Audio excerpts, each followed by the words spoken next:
Good morning, and how wonderful to be with you all today. I'm Dr. Karen Philbrick, the Executive Director of the Mineta Transportation Institute at San Jose State University, and it's my privilege to be the MC for today's forum. By way of background, the Mineta Transportation Institute leads two competitively selected multi-university consortia. The first is the California State University Transportation Consortium, which represents the surface transportation research and workforce development portfolio for the 23 campuses that compose the CSU system. The second is the Mineta Consortium for Transportation Mobility, funded by the U.S. Department of Transportation. Our mission is to increase mobility for all by improving the safety, efficiency, accessibility, and convenience of our nation's transportation system. This forum brings together like-minded organizations and dedicated professionals working to improve mobility for all while highlighting the need for the transportation industry, including aviation, to actively combat the threat of climate change. Today, we are pleased to partner with San Jose State University's College of Engineering, College of Business, and MTI's academic home. The College of Business is MTI's academic home, as well as the College of Science. Joining us are partners at UC Berkeley and UC Santa Cruz, and we round out our partnerships with NASA Ames Research Center. We all recognize aviation's undeniable impact on climate change and understand that without mitigation, this impact is expected to grow as the industry recovers from the pandemic. Data shows, in fact, that a single flight from San Francisco to London, for example, emits more than twice the emissions produced by a personal vehicle in an entire year. Likewise, climate change has a corresponding significant impact on aviation. Specifically, changing weather patterns, as many of you already know, can affect aircraft performance, infrastructure, including where and how we are building, and operations. Over the coming decades, the shift toward a more sustainable aviation sector will present numerous technical, policy, and environmental challenges, just as extreme weather will create challenges and new requirements for aviation safety, logistics, and disaster relief. As the aviation industry moves toward overcoming these challenges, we must also responsibly address issues of equity in transportation. Currently, air travel is not an equitable space. Pre-pandemic numbers, in fact, indicate that on average, 2.9 million passengers were flying every day in and out of approximately 23,000 public and private US airports. But the question begets itself of who is flying? Research shows that there are significant demographic divides, both in passenger ridership and in the workforce. Due to the cost associated with air travel, people from lower income households are more dependent on transit as well as personal vehicles, which limit long distance and international travel, quite obviously.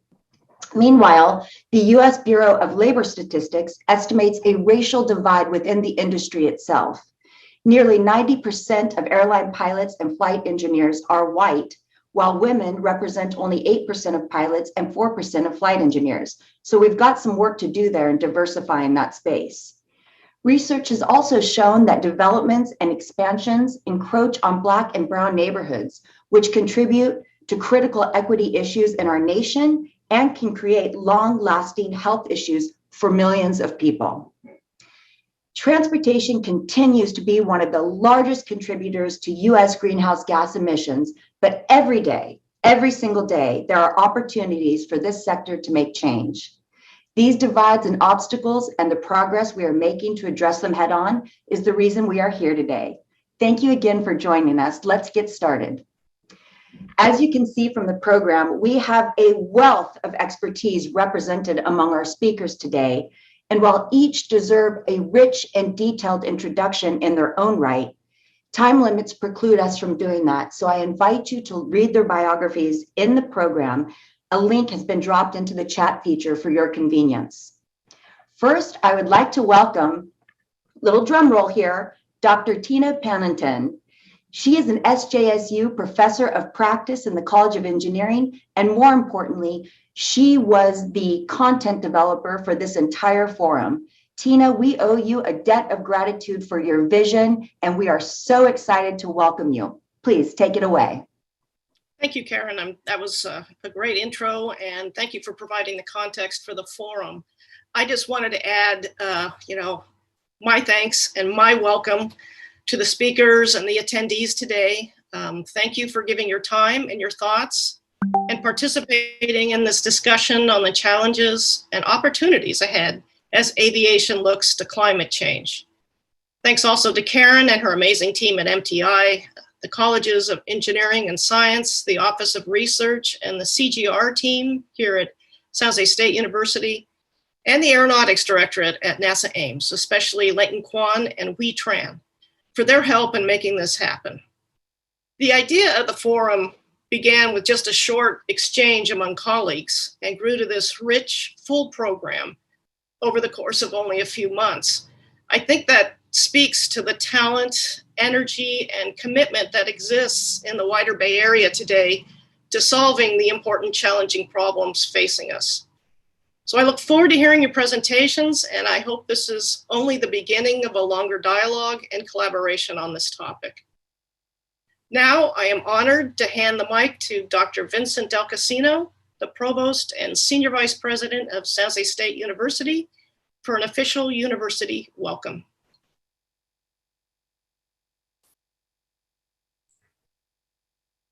I don't think Dr. Del Casino was able to join us yet, so we will just do a very quick pivot if that's the case. We expect a smooth flight here, so let's just move right along. And when our provost is able to join us, we will graciously welcome him. In the meantime, he's here. He's here. Great. Excellent. Vin, please take it away. All right. I'd say thank you for the welcome, but I don't know what you said, so I'm going to just assume it was all kinds of wonderful platitudes. It was stellar. Okay, awesome.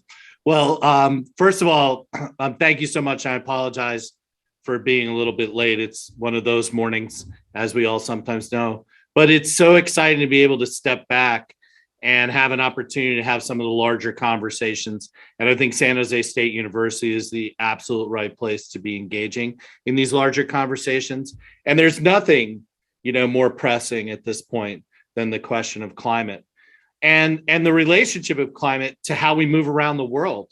I mean, if the pandemic has exposed anything, once again, it's that mobility and interaction are defining characteristics of the human experience. And we've sped up so much of those interactions, and we're not going to pull back on them, that understanding the relationship between mobility and the environment is critical. Sitting at the intersection of that as that question of aviation, right? And in this conversation, I think what's so valuable for us as an institution, and then for us in higher education and in the national and state and local policy environment, is to really ask ourselves, how do we effectively bring these two major important issues together? On the one side, climate sustainability, efficacy, adaptation, as well as mitigation, alongside the question of how we're going to continue to move around in a highly interactive, interdependent world. So it's wonderful to see so many people interested in this conversation today. And it's fantastic to have Mineta, along with all the other partners on the campus, as well as all the outside folks who've come together to start to ask this question. San Jose State is uniquely positioned in the fact that we have this amazing aviation and technology program as well, where we're looking at the future, not just of how pilots fly or how they do their jobs, but how do we fly? How do we think about that? And there's a lot of contestation around aviation, right? Around where airports should be located, how they manage their own climate impact and so forth, as well as broader health issues. So I want to thank everyone for inviting me just to say a few brief comments and to welcome you to San Jose State University. I think it is important that we lead a conversation locally, regionally, and nationally from San Jose, which sits at the intersection of all these relations because of its deep commitment to both diversity, equity, and inclusion, as well as the realities of a very technologically complicated world. So I hope you all have a fantastic day and really enjoy and engage with each other. And I look forward to hearing more about how the conference and conversation has gone and what sort of outcomes we're thinking about. How do we apply the sorts of big questions to how we're going to tackle the grand challenges that come out of this really complicated set of intersections. So enjoy your time together. Thank you again. And we're really happy to have you here at San Jose State University. So Karen. Thank you, Mr. Provost. We appreciate you making the time to join us today. We know how important this conversation is to the university, to our region, and to the nation as a whole. We appreciate you making the time. Excuse me. Next, we will learn of Silicon Valley capabilities and resources within this space. To that end, we are privileged to screen video messages from Congresswoman Zoe Lofgren and State Senator Dave Cortese. Alvarina, can you please start those video messages? Hello, I'm Congresswoman Zoe Lofgren, representing the 19th Congressional District here in California. I want to thank the San Jose State University community and the Mineta Transportation Institute for organizing this virtual forum on climate change and aviation, and for inviting me to speak briefly today. I'm glad to be here to discuss aviation's impact on climate change and how climate change plays a role in the future of aviation as well. While aviation's share of CO2 emissions is relatively small when compared to other modes of transportation, at 10% of US transportation emissions, air travel has increased at a faster pace over the years than other transportation sectors. So we do need to think about how aircraft engine emissions play a role in climate change. On the flip side, many, if not all of us, have personally experienced the disruptive nature that climate change and extreme weather events have on commercial flights. Millions of people have had flights delayed or canceled because of storms or wildfires.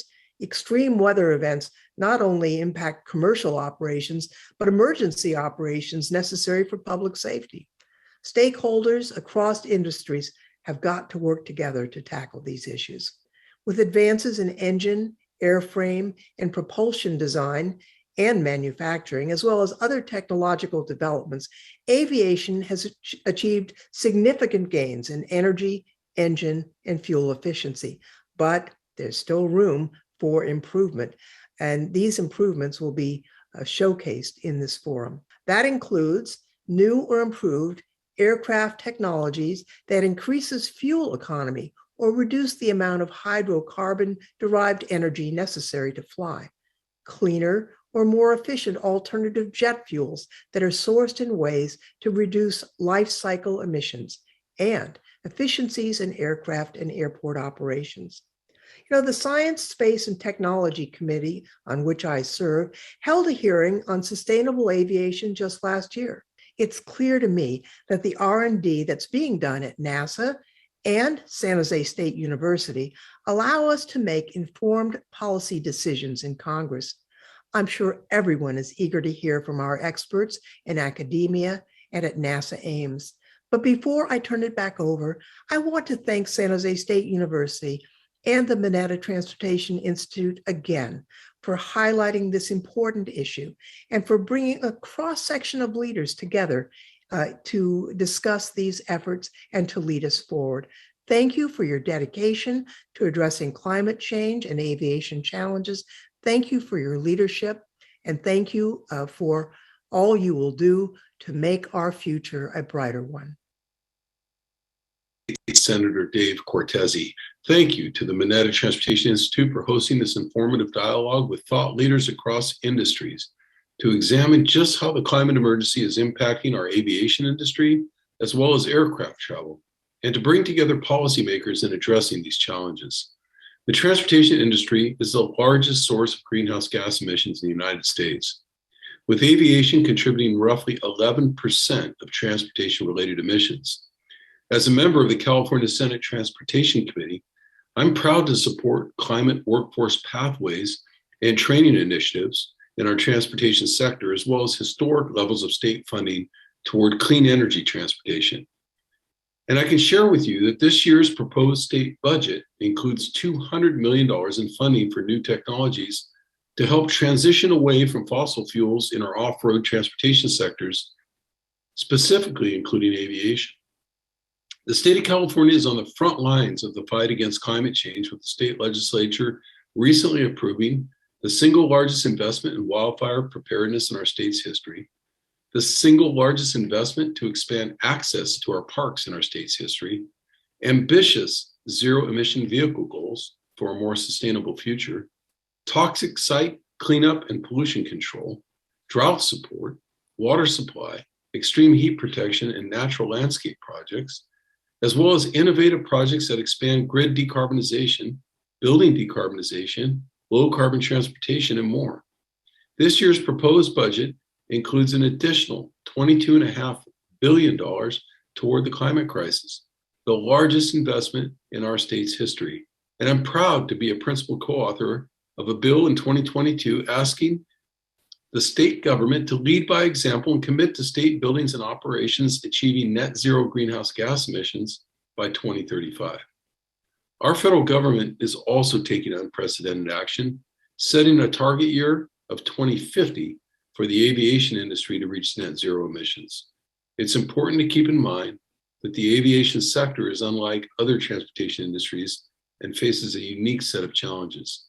Becoming net zero will involve the development and deployment of new technologies and system efficiencies. I know that with the bright minds, emerging technologies, and investment capital here in Silicon Valley, the forward-thinking transportation solutions of the future can change the way we travel today. Thank you. Well, that was just fantastic. And we are so grateful that our representatives participated today. And we actually look forward to providing them a live briefing on the outcome of today's change forum. So thank you again. Next, we'll learn about the phenomenology of aviation and climate change. That's a little bit of a tongue twister there, but I hope I got it right. We have two powerful speakers who will address this issue. And first, we will hear from Dr. Minghe Dia, Associate Professor in the Department of Meteorology and Climate Science at San Jose State University. Thank you. Okay, thank you. Welcome, everyone. I'm going to show you the effects of aviation on climate change. Next slide, please. So today I'll talk about three main type of effects. And next slide. The first one, greenhouse gases emitted by aviation. The second one, aerosols. These are the tiny little particles. If you just look through the sunlight, you will see particles floating in the air. And the third one is modifications of clouds. You can think about it goes from very invisible, tiny little gases that you couldn't see with your human eye, go to the particles that you can barely see, all the way to the clouds that you can see every day in the sky. Next slide. Thank you. So the effect number one, greenhouse gases. How do jet aircraft engines actually produce greenhouse gases? Well, we get air that's being ingested in the jet engine. And inside the engine, we have a combination of fuel that has carbon and hydrogen and sulfur. And that will produce a wide range of product.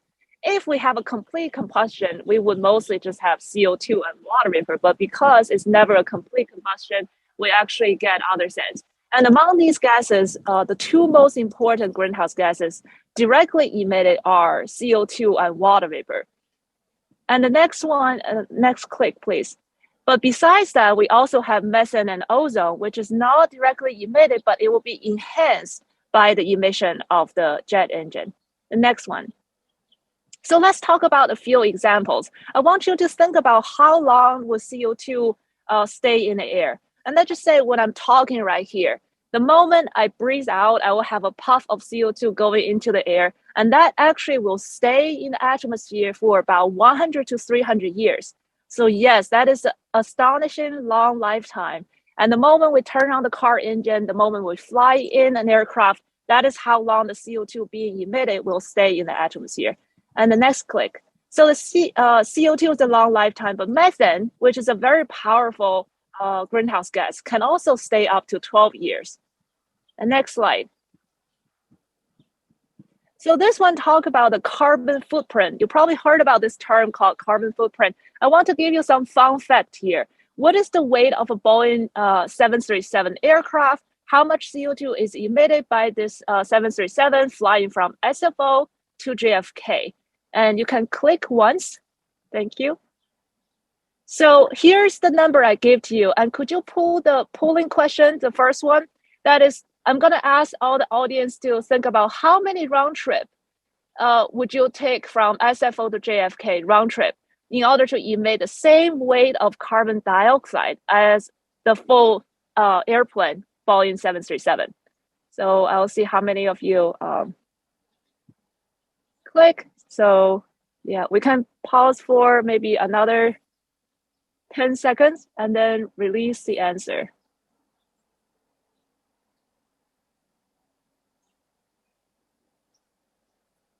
Okay, I'm not sure if we can, do a single click and the answer is on the slide. So, oh, okay, great. We actually have a polling result. I see a lot of people are actually getting pretty close to the answer. Can we take a look at the final answer on the slide? Yes, I think the majority, 36% of the answers are right. So you all got mostly the right. And per passenger, great. You can divide it by how many people are flying in that Boeing 737. I didn't check the capacity. Maybe it's about 200 people or 150. But what you can remember is among all type of transportation method, flying by aircraft actually produce the most CO2 per passenger per kilometer or per mile that you're traveling. So this is the highest carbon footprint in order to travel the same distance. And the smallest carbon footprint actually is taking the train. Next slide, thank you. And I have another polling question, as you can see from the title slide. So which country do you think have the highest aviation CO2 emission per person for only domestic flight, not including international flight? So I have here United States, Australia, Russia, and United Kingdom. So this question should be pretty straightforward. People probably already get the answer. So we can maybe take a look at the polling result. Wow, yeah, 89% of you got it right. Yes, it is actually Russia that we have the highest domestic CO2 emission per person. And if I ask you the question in another way, what about the international flight? Actually, that will switch to Australia, because Australia is actually in the southern hemisphere. It would have to fly very far to get out of the country. So globally, aviation accounts for about 2.5% of CO2 emission, but for many, it actually counts for much, much larger. Just like we hear from the video, it's actually not a very balanced distribution per capita. Okay, so next one, please. So this slide is about the effect number 2, black carbon on glaciers and ice sheet. So if you ever go for another cruise in the Arctic or around Alaska, you'll probably notice that our snow is no longer white. And that is because a lot of black carbon be emitted by combustion. It can come from any kind of engine, but black carbon from jet engine definitely contribute to this as well. It will darken the snow surface and make it melt even faster. And next one. So the third effect is modification of cloud cover. We have 2 types of cloud: contrails that you can directly see with your eye. They're like linear shape, and the other one is like natural cirrus. So both of them combined would have about 50 milliwatt per meter square. To give you an idea, what that means is it's about twice as much of the warming effect compared with the CO2 that I just talked about that's emitted by aviation. So the modification to the cloud is actually a bigger impact compared with the greenhouse gas effect that I just mentioned. Next slide, please. Okay, so to summarize, I talk about three main effects on aviation: gases, aerosols, and clouds. And I also said that if you travel the same distance, aircraft actually produce the biggest carbon footprint. And overall, aviation contributes to 4% of human-induced global warming, even though only 2.4% of that is just from the CO2, but we know more of that is from other parts. And on the right-hand side is a projection of how much CO2 we expect to come from aviation industry in the future up to 2050. Even though we have COVID situation that there's a little dip in our industry of aviation, like shown around 2020, but the projection shows that we will still have a lot more CO2 aviation if we keep business as usual. So the future depends on some other solutions such as air traffic scenarios and conversion to carbon neutral fuels. So that's all my slides, and thank you. Well, that was incredible. And one of the key takeaways I learned was, and tell me if I'm getting this right, a puff of air, CO2 from a puff of air remains in the air for 100 to 300 years. Is that accurate? That is right. That's how long it took. That is astonishing. Yeah. So that's why it is going to be our future generation, our great grandkids that's going to pay the debt that we do today, because it's, even if we stop emitting today, it is still going to impact the next 100, 300 years. That is stunning information. Thank you for sharing that, and thank you for your very educational presentation. Next, we'll hear yeah, it was just great. We'll hear the companion piece next from Raj Pai, Senior Technologist at NASA Ames Research Center. Thank you so much for joining us, Raj. Please take it away. Thank you, Karen, and thank you for the opportunity to talk at this forum. Can you see my video? We see you perfectly. Thank you, Karen. I know the symposium is focused on the aviation impact on climate change. I'm going to spend the next few minutes briefly talking about the climate change impact on aviation, almost as a circular reference. And later you'll hear from some of our NASA leaders and executives on what we are doing to manage and mitigate the effect of aviation's impact on climate change. When I started digging deep into looking at what are the effects of climate change on aviation in the last few months, I realized, frankly, this aspect, the aspect what climate change does to aviation, gets lesser press, lesser coverage. And like most things in climate change, I think one of the common feedback I got was it's not happening now and it's not happening here. So in the next few slides, I'll just walk you through what are some of the climate change impacts on aviation. Next slide, please. So here's a picture of taken last summer, and it was taken by NASA satellites. And a few of you might recognize this. The red dots on this in this picture showcase the wildfires that were happening in the Pacific Northwest. And if you zoom out of this, and this is actually a snapshot over North America, the smoke generated by the wildfires were carried by the jet streams right from the West Coast all the way to the eastern seaboard. And I wanted to use this slide to illustrate that climate change and climate change impacts are not just local, it's nationwide, and frankly, it's become more global. So the wildfire smoke caused disruption in air travel, not just on the West Coast. It caused delays at Denver and the Midwest airports, and significant delays and thousands of flights being canceled and delayed on the eastern seaboard also. Another illustration, this illustration also shows the jet streams. And as most of you in aviation know, the jet streams are used by transatlantic flights as they move from the west to the east. These jet streams are impacted by climate change. As the climate impact, as temperature differences become more intense, the jet streams, the intensity of the winds in the jet streams also get altered. And in my recent flight, transatlantic flight, I noticed there was a lot more clear air turbulence due to this climate impact. Next slide, please. So I wanted to just highlight a couple of things. I think, of course, as consumers, we do notice these impacts of climate change. We see flight delays, we see airport disruptions. Most of these climate changes are affecting and causing severe weather in three broad dimensions. One, they're causing more wilder swings in temperature, higher intensity winds, and more precipitation, which lead to more intense wildfires, more droughts, more hurricanes, more typhoons, and cyclones in other parts of the world. That causes a lot of inconvenience to us as consumers, but also significantly causes economic impact for airline operators, whether they be commercial or general aviation, in terms of scheduling, flight planning, and disruptions that are caused by these severe weather events. Another aspect of this climate change impact is what happens in the long term.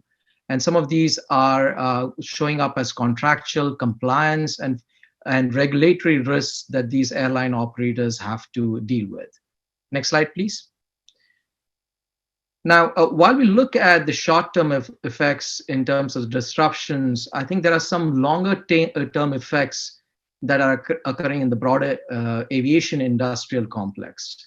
One aspect that we often hear of is rising sea levels. As climate change is impacting sea levels, the rising sea levels are causing stronger storm surges, and you must have heard recently about the flooding that happened at LaGuardia during Hurricane Sandy. So not only are these sea levels a threat for airports, they're also cause more severe storm surges. And right here in the Bay Area, you can see San Francisco and Oakland Airport are two of the international airports that could be severely impacted by sea levels. So a lot of mitigation management strategies have to be planned in the future. And while we look at airports, all the supporting infrastructure that is needed, whether it be communication, navigation facilities that direct air traffic, or in the future, the location of vertiports for unmanned aircraft systems, those may also be impacted as to where they are located and how they can operate. Last but not least, I think with increasing automation and digitization coming into the national airspace, one aspect that we should not forget about is the workforce that works in this complex and broad impact aviation industrial complex. With these severe weather events that are happening, air transport remains a critical mode of transportation, but the people, crew, passengers, operators who need to get to the facilities can also be impacted, which cause a rippling effect on the aviation industrial complex. So as you can see, next slide, please. There are fairly significant challenges that climate change brings to the aviation industrial complex, but I'm excited and I'm also heartened by the fact that we have a diverse community of researchers, government participants, as well as academia that are working on this complex. And being part of NASA, we are excited to work and collaborate with this diverse team to provide safe, efficient, and more sustainable aviation operations in the evolving ecosystem. Thank you so much. Raj, thank you so much for your insightful comments. I do want to acknowledge to all of our participants today that I do see your questions in the Q&A portion as well as in the chat feature, and I will be asking those during our moderated portion of the Q&A phase. So thank you and keep those questions coming. Now it's my personal privilege to introduce our next speaker. We will hear from Aviation and Climate Change Strategic Frameworks. And today, joining us, we have Robert Pierce, Associate Administrator for the Aeronautics Research Mission Directorate, our NASA. We are so delighted, Mr. Pierce, you could be with us. As many of you may know, he has received numerous awards for his outstanding service and leadership, including NASA's Exceptional Service Award, the Exceptional Achievement Award, the Cooperative External Achievement Award, and many, many more. Please take a moment to look at his bio. Please take it away, Mr. Pierce. Thank you, Karen. It's really a big pleasure to be here today to talk about this important issue. So if we can go to the next chart. So at NASA, we have a very expansive vision for the future of aviation, and it's represented here. And so in those four quadrants are elements of either the future or current transportation aviation system that I want to just expand upon a little bit, and then I'll focus most heavily on sustainability. In the upper left-hand corner, one of the things we're looking at is how do we create more efficient transport? So the backbone of aviation today, as you all know, is getting on a subsonic transport and flying across a region, across the nation, or across the world. And we want to see how we can do that more efficiently. I'll talk more about that specifically because that's kind of the cornerstone of the future relative to sustainability. But we've got, like I said, a very expansive vision. So we'd like to look at how we get to higher speed for the longest distances across the world. So we've got projects going on in supersonic and hypersonic transportation. There's the advanced air mobility system, which everybody is so excited about, that really brings a new dimension to transportation, more urban transportation, suburban, rural, within regions, regional transportation, so forth, that can be satisfied and served by these types of systems. I would just note, I'm not going to focus on advanced air mobility today, but just, the discussion around wildfire, the types of technologies we're building here can be used to better manage aviation operations and wildfires. And we're doing some of those projects right at Ames Research Center. So using our aviation assets, our aviation capabilities to combat some of the impacts of climate change. I'd also note that as you know, that everybody knows that studies transportation, mobility brings new opportunities to do new things and do things in new ways. And one of the exciting aspects of advanced air mobility that I like to talk about is in the healthcare industry. We've talked to healthcare leaders, and one of the things that they see when they look at this kind of technology is the ability to expand their reach. So many, world-class healthcare systems that are in urban areas want to get out further into suburban and rural areas where healthcare access to healthcare is declining. They'd like to get there further. Of course, they can do that somewhat through telemedicine, but they'd like to be able to actually be able to use a transportation system that enables them to do that, and not just to move or patients from, say, a remote area to an urban center, but to move doctors and equipment from urban areas out to where they need to be. They can't do it today because they don't have an efficient way of moving those high value assets. And so, but advanced air mobility might be able to do it. So when we think about these new systems, they can really bring new opportunities for mobility and for access to resources that's so needed today. And then future airspace in the upper right hand corner. If all this is going to work, we need an airspace system that supports it all. And you'll hear more about that a little bit later.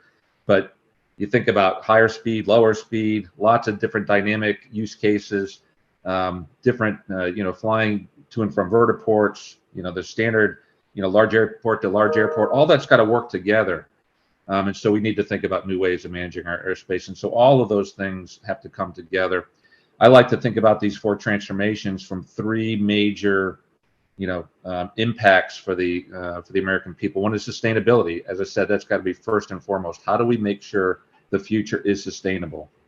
Greater mobility, as I just talked about. How do we bring more mobility and therefore more opportunity, more economic opportunity to the American public? And then economic growth.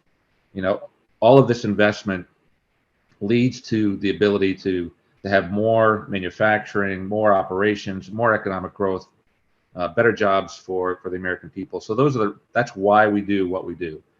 Now, if we go to the next chart.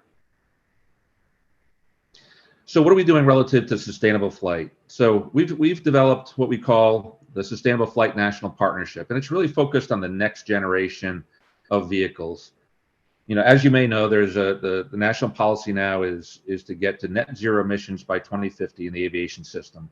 And there's three ways we're going to do that. One is through sustainable aviation fuels, and DOT and DOE and others are working on that, being able to scale up the production of sustainable aviation fuels to maybe about 3 billion gallons, I believe is the goal by around 2030, and then 35 billion gallons by 2050, basically supplying all of the fuel necessary to to support the aviation system by then.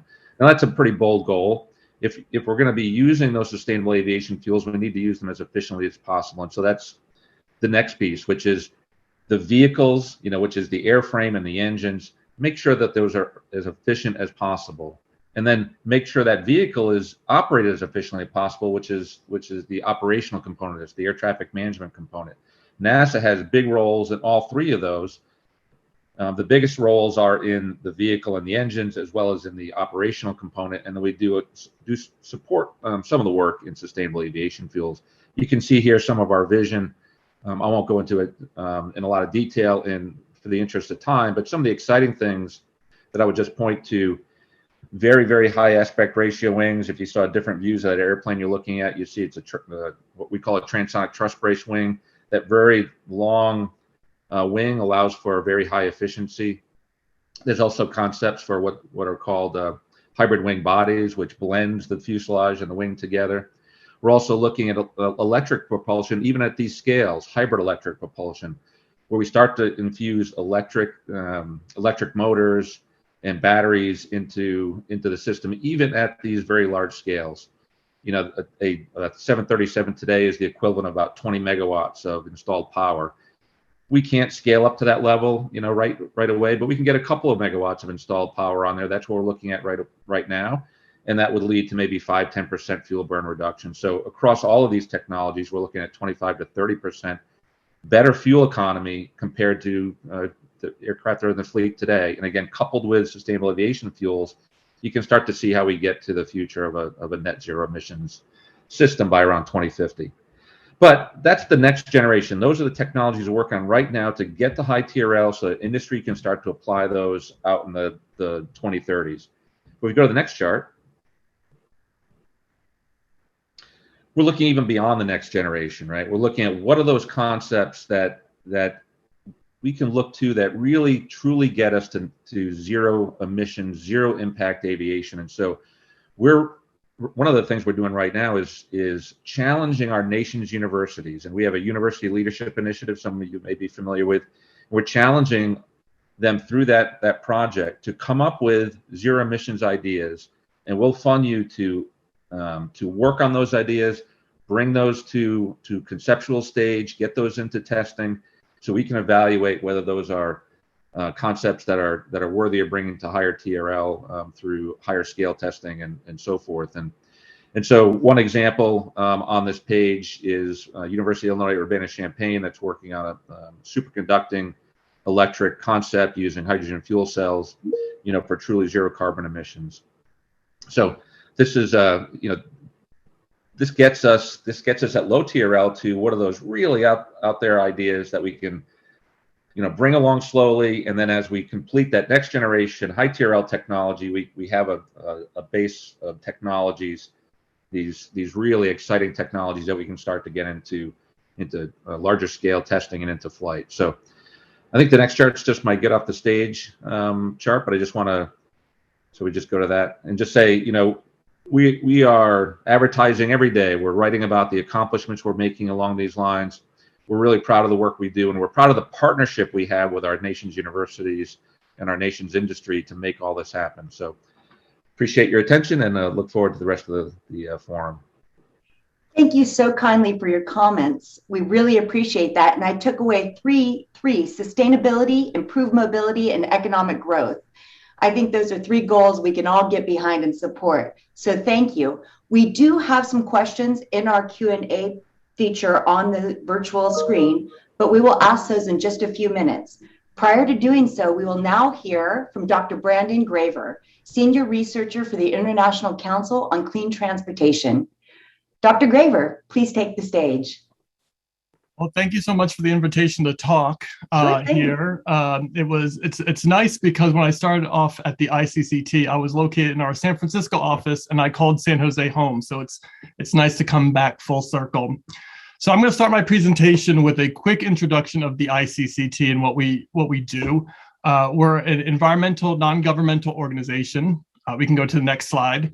That provides unbiased research to policymakers here in the United States and globally our biggest claim to fame as of recently, we were the organization that figured out the Volkswagen Dieselgate scandal. But luckily for everybody, I'm going to be talking about aviation and not on-road emissions. So next slide. When we talk about policies and ways of decarbonizing, we always hear about the basket of measures, that one thing is not going to solve all of our problems. So when we talk about basket of measures, we typically talk about four things.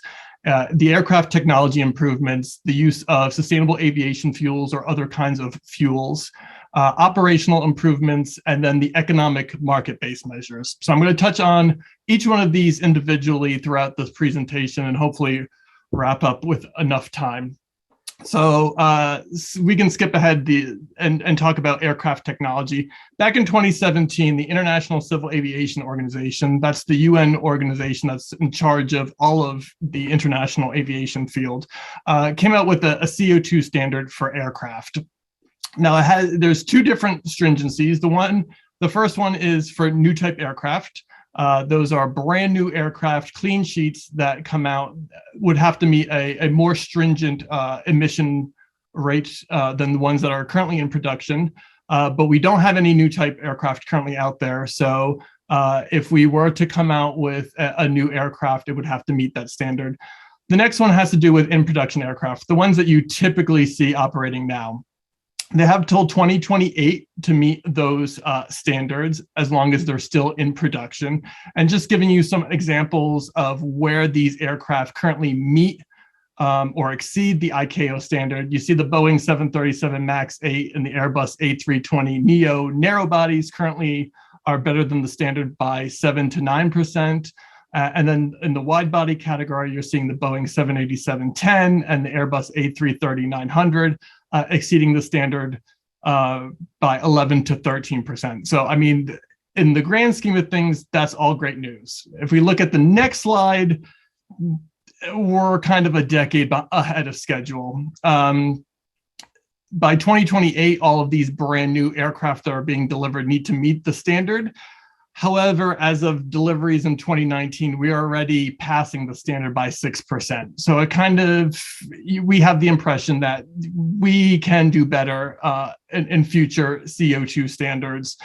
This is a good first attempt, but we can do better because we are already doing better a decade ahead of schedule. And a lot of groups also agree with that sentiment. If we go to the next slide. In the beginning of 2021, the EPA promulgated the U.S. aircraft CO2 standard that was basically exactly the same as the ICAO standard. And then 11 states, including the state of California and the District of Columbia, asked the U.S. Court of Appeals for a review, saying that the standard being set was not good enough. In February 2021, the lawsuit was placed on hold while Biden came into office and said they were going to review all of the environmental regulations. Late last year, the EPA decided to stick with the aircraft standard, saying that the U.S. will push for more stringent ICAO standards this year and over the next 3 years. So the lawsuit is now continuing. So we will see what goes on. Twofold was happening domestically as well as pushing for more stringent standards internationally. So if we go to the next slide, we're going to talk about SAFs. So these are biologically derived or power to liquid derived fuels that are a direct drop-in replacement for kerosene. The International Air Transport Association, which is the group of global airlines, have come out with their own net zero proposal of where they want to be in 2050, and a lot of it depends on SAFs and the availability of SAFs. As you can see on the left pie chart, they're almost 2/3 of their net zero is going to come from sustainable aviation fuels. And we're seeing by 2050, we're talking about almost 450 billion liters of fuel that are of SAFs that are going to be necessary to achieve this net zero goal. If you go to the next slide, there's a lot that needs to be done. As of 2018, it was 7 million liters of SAFs that were produced and consumed by global aviation. To put that in context, that would fuel the entire civil aviation industry for 10 minutes. So there needs to be a very big, quick scale up of production. The problem is that SAFs currently cost 2 to 5 times more than Jet A. So what are we doing to try to fix that? If we go to the next slide, in the Build Back Better Act that is currently stalled in Congress, there is legislation that would provide a $1.25 to $1.75 per gallon tax credit for users of SAF to make it to create more cost parity and hopefully scale up production. And if we go to the next slide and see what the airlines think of that, this is Willie Walsh. She's the Director General of IATA, and they're in support. I mean, they think governments need to support research and development and scale up sustainable aviation fuel. And the taxation we'll get to in a little bit under the market-based technology. So the airlines are very supportive of anything that can help scale up SAFs, especially since they're putting a lot of emphasis on it. If you go to the next slide, we're going to talk about operational improvements very quickly. A lot of it's coming from air traffic management and how inefficient it is currently. There are plans in the United States under NextGen and in Europe under the Single European Sky program to try to improve air traffic management, which they believe by 2050 can reduce CO2 emissions by 6 to 10%. There's other operational improvement measures that can be done, and a lot of cases are being done. At the airport level, single engine taxi, so only using one engine to taxi out and taxi in can obviously reduce fuel burn as well as CO2 emissions. And then the idea that Airbus is coming out with of formation flying, where one aircraft is flying at a safe distance behind the other one. The aircraft that is tailing would end up seeing a fuel efficiency improvement because of the wake from the aircraft in front. If you go to the next slide, we're going to start talking about the market-based measures, or MBMs. 3 of them are currently on the books. The first one is the Carbon Offsetting and Reduction Scheme for International Aviation, or Cortese, which is an international civil aviation organization scheme. And then we have the EU ETS that takes place in Europe, and then the idea of carbon taxes.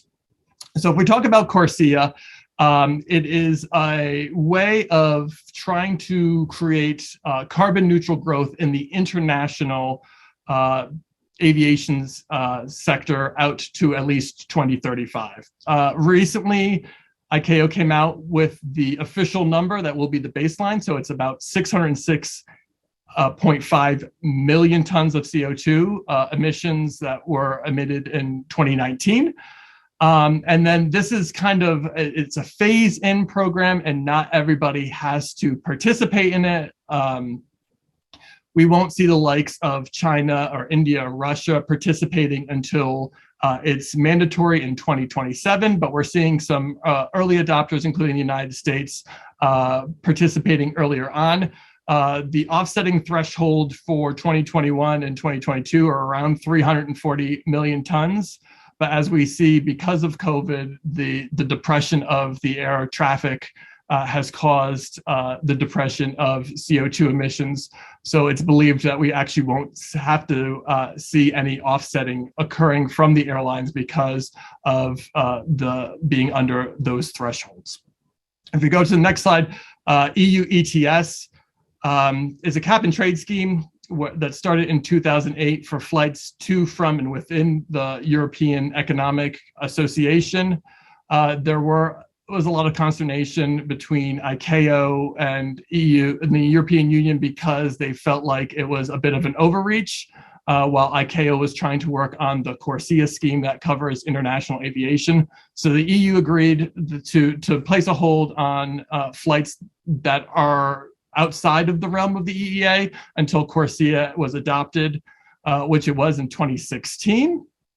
So the scope of the EU ETS remained for flights within the EEA area. And currently it's going under some revisions, which includes the addition of Switzerland and the United Kingdom since they've left the European Union, and is also trying to decrease the amount of free allowances and credits. There's also some discussion of possibly bringing back flights that are outside the realm of the EEA. So a flight from the United States to Europe or Europe back to the United States would have to be a part of the scheme. of course, that's going to be under a lot more discussion and consideration just because of the views that it overlaps with Cortese. So the airlines would be penalized twice for it. Going on to the next slide, carbon taxes.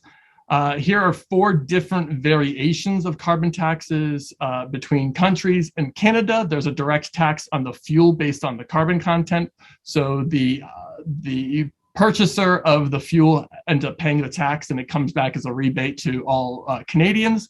In Switzerland, they want to charge difference on taxes on an airline ticket based off of distance and travel class. So that one goes directly to the consumer.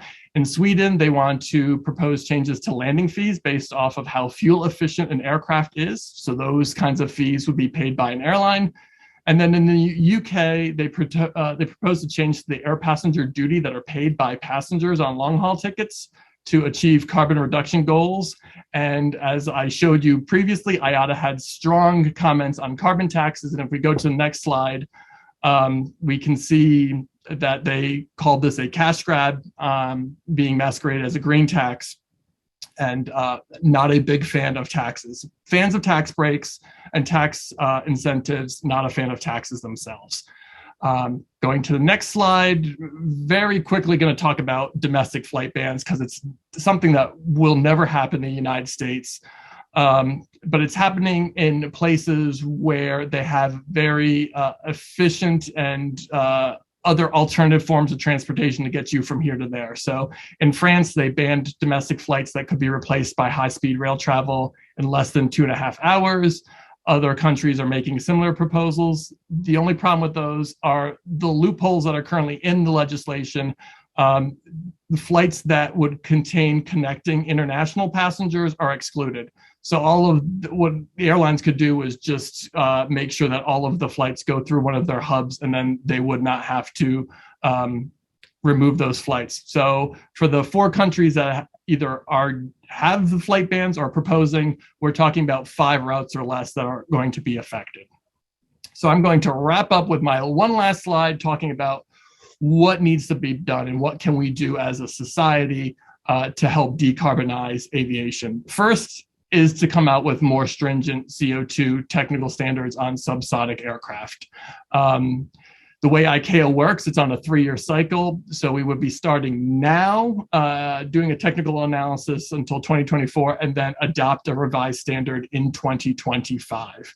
And as IATA put it, we need to put everybody together in order to fully get to decarbonization. So we need all stakeholders, whether they be research organizations, airlines, civil society, regulators, to come together to come up with a decarbonization strategy and agreement on who's going to pay for what. Because obviously we're seeing strong opinions on taxes, on tax breaks, on bans. So we need to come together and come up with an understanding of what are we trying to do and how are we going to get there. So with that, I'm going to release the rest of the time I have, and thank you for listening. Well, thank you so much to both you and Associate Administrator Pierce for your insightful comments about aviation and climate change and the strategic frameworks we should be considering. Now we're going to move into the question and answer period with our experts. During the next, well, actually 25 minutes, because not only do we have on-time performance, we are early in our agenda. So we have 25 minutes for a brief break for those who need it, as well as the moderated Q&A portion. Before I turn to those that have been submitted, I have a question of my own. When we're talking about technological advancements, I think about the Jetsons. If anybody remembers that cartoon, this futuristic family, they had drones, holograms, smartwatches, and flying cars.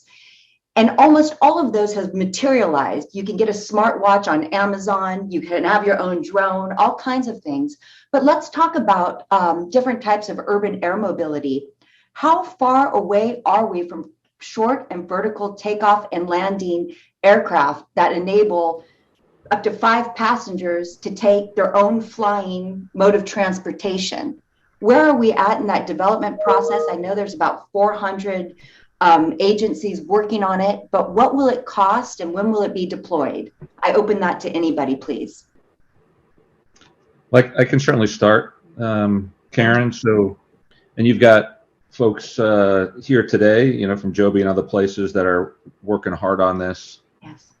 There are, and I forget what the current number of organizations working on these vehicles, but there are definitely some leading contenders. You know, Joby is in development and certification with the FAA. We've got WISC and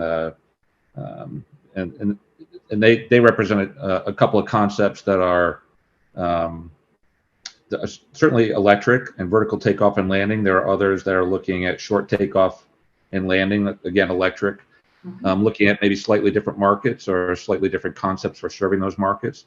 So there's a lot going on the vehicle development side, and I would expect over the next, 2 to 3 years, you'll start to see those some certifications happening. But at the same time, we need, in addition to the vehicle, you need the air traffic management system that'll enable those vehicles to fly in those areas that they really want to fly in. So the first vehicles will fly using existing air traffic rules, but some of the things NASA's working on is a specific type of air traffic management that'll enable those vehicles to fly in urban areas in close vicinity to each other and to infrastructure. And so there's a lot of difficult challenges that would need to be worked there. We need to work on noise standards, right? Again, when these become higher density flights, where is that noise being, who's underneath those flight paths? What's the noise? What are the standards in regard to the noise? So we're working on some of that. Safety is absolutely critical. So working on prognostic safety systems to make sure all these vehicles will, and the system that surrounds it will be as safe as the current airline system. So there's a lot of challenges to scaling up the system. So I think what you'll see is that, again, vehicles like Joby's will that are in certification today will emerge. But then we've got a lot of challenges to scaling that up to large scale operations, that really move a lot of passengers. And that's really what you want if it's going to be a source of mobility for the American public. So so just my last point would be maybe, so look at the 20s as that period, where you'll start to see it, and then you'll start to see the scaling toward beginning to mid 20s, you'll start to see those vehicles emerge, and then late 20s, you'll start to see that scaling. That just begs another question in my mind. When we talk about the transportation workforce across all modes of transportation, we are facing a critical shortage. Pre-pandemic levels suggested that we needed to fill 417,000 positions annually due to retirements and other voluntary separations. Today, 53% of the current workforce is eligible for retirement. Right here, right now, half of the people in operations could get up and walk away. So when you're talking about this new urban air mobility and the need for air traffic management, what is happening with a qualified workforce and the positions that need to be filled to help see this materialize into a more common day practice? Yeah, that's a real challenge, and so we need to attract people to this industry, and people need to see the excitement around it. And so that's really a key to the future. I think we're seeing a lot of competition for workforce across companies, and even within NASA there's competition for getting the highly qualified people. I think for the time being we're getting the people we need, but we see that the handwriting on the wall. I mean, one of the things we're doing within NASA is, again, through our university leadership initiative and other things like that, to put these really exciting challenges in front of the students, and so they see exactly the kinds of big opportunities, big challenges, things that they can work on that will really make a big difference in this world. And so I think that's the key to motivating. Again, folks like Joby have huge visions. WISC has huge visions and so forth. I think those things really attract people to look at this industry as a dynamic one. And that's really, again, I think that's the key, is at the high school, at the university level, we got to get folks really excited about this and line them up to careers. Well, I have an exciting opportunity. At the Mineta Transportation Institute, we lead a robust K-12 workforce development program. And Associate Administrator Pierce, we would love to bring a contingent of high school students to come and visit you and hear the enthusiasm and the opportunities. So perhaps I can connect with you offline about that later.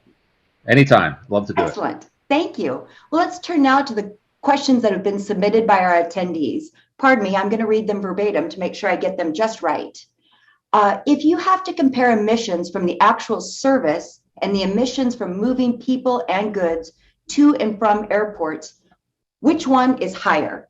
And please, I open this to any panelist. This might be a little messy if more than one person tries to answer, but if you have a response, I invite you to turn on your camera and your microphone and share your perspective.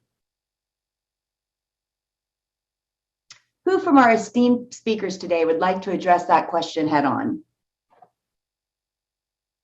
I will call on you if I don't have a volunteer. Okay. Dr. Diwa, can you take that question?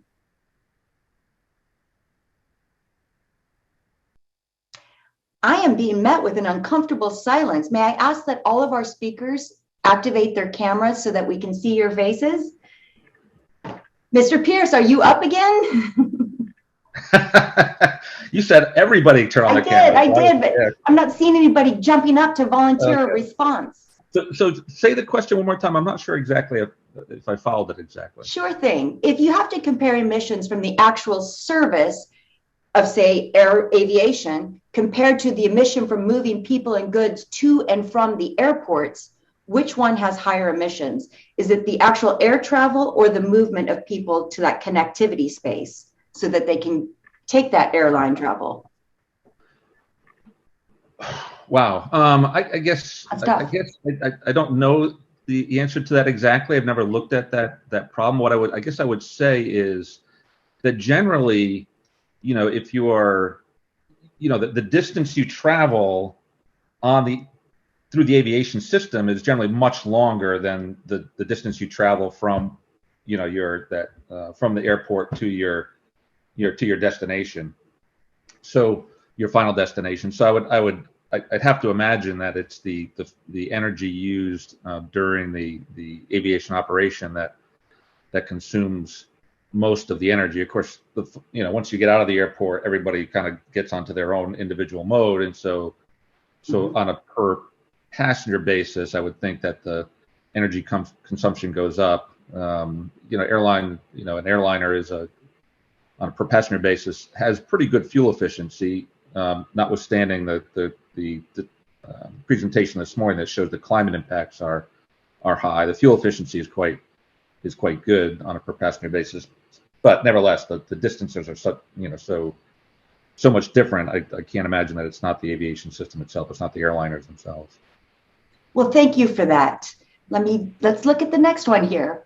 If you have to compare emission, pardon me. What percentage of CO2 emissions is caused by human respiration?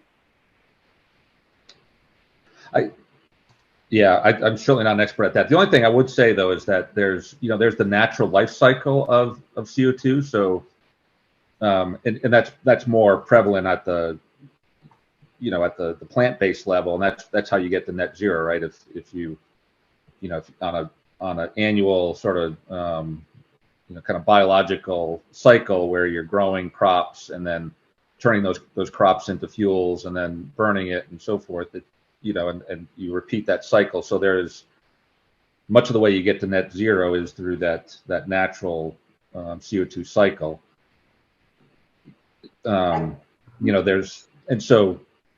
Where humans sit in that scale, I'm not quite sure, but clearly we're part of the natural system and not the industrial system. So I think the challenge is more the industrial CO2 emissions, not the biological CO2 emissions.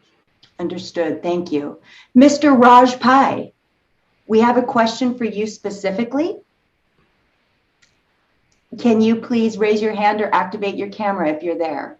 Yes, I'm glad to do that. Thank you. Thank you. Here we go. At NASA, you drive innovation using machine learning to support the Aeronautics Research Mission Directorate, ARMD's programs, and FAA's Infocentric National Airspace Systems. Whew, those are a lot of words. How does machine learning play into aviation and climate change issues today, and how will further innovation shape this field going forward?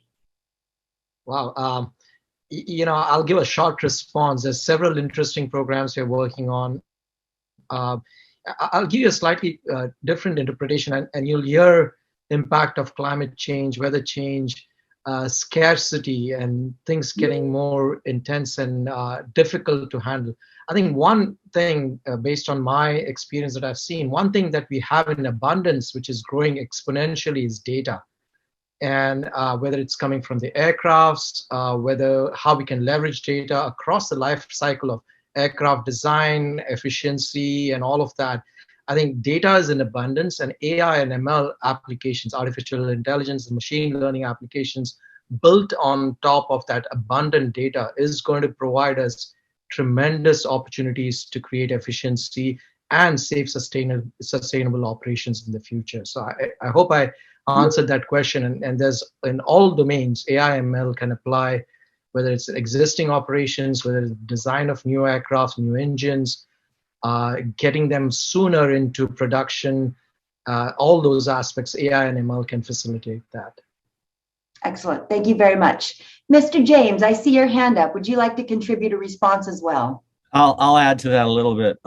Traditionally, aircraft design, constrained multidisciplinary optimization, and my cat, sorry, have been things that you could do with a certain amount of linear superposition.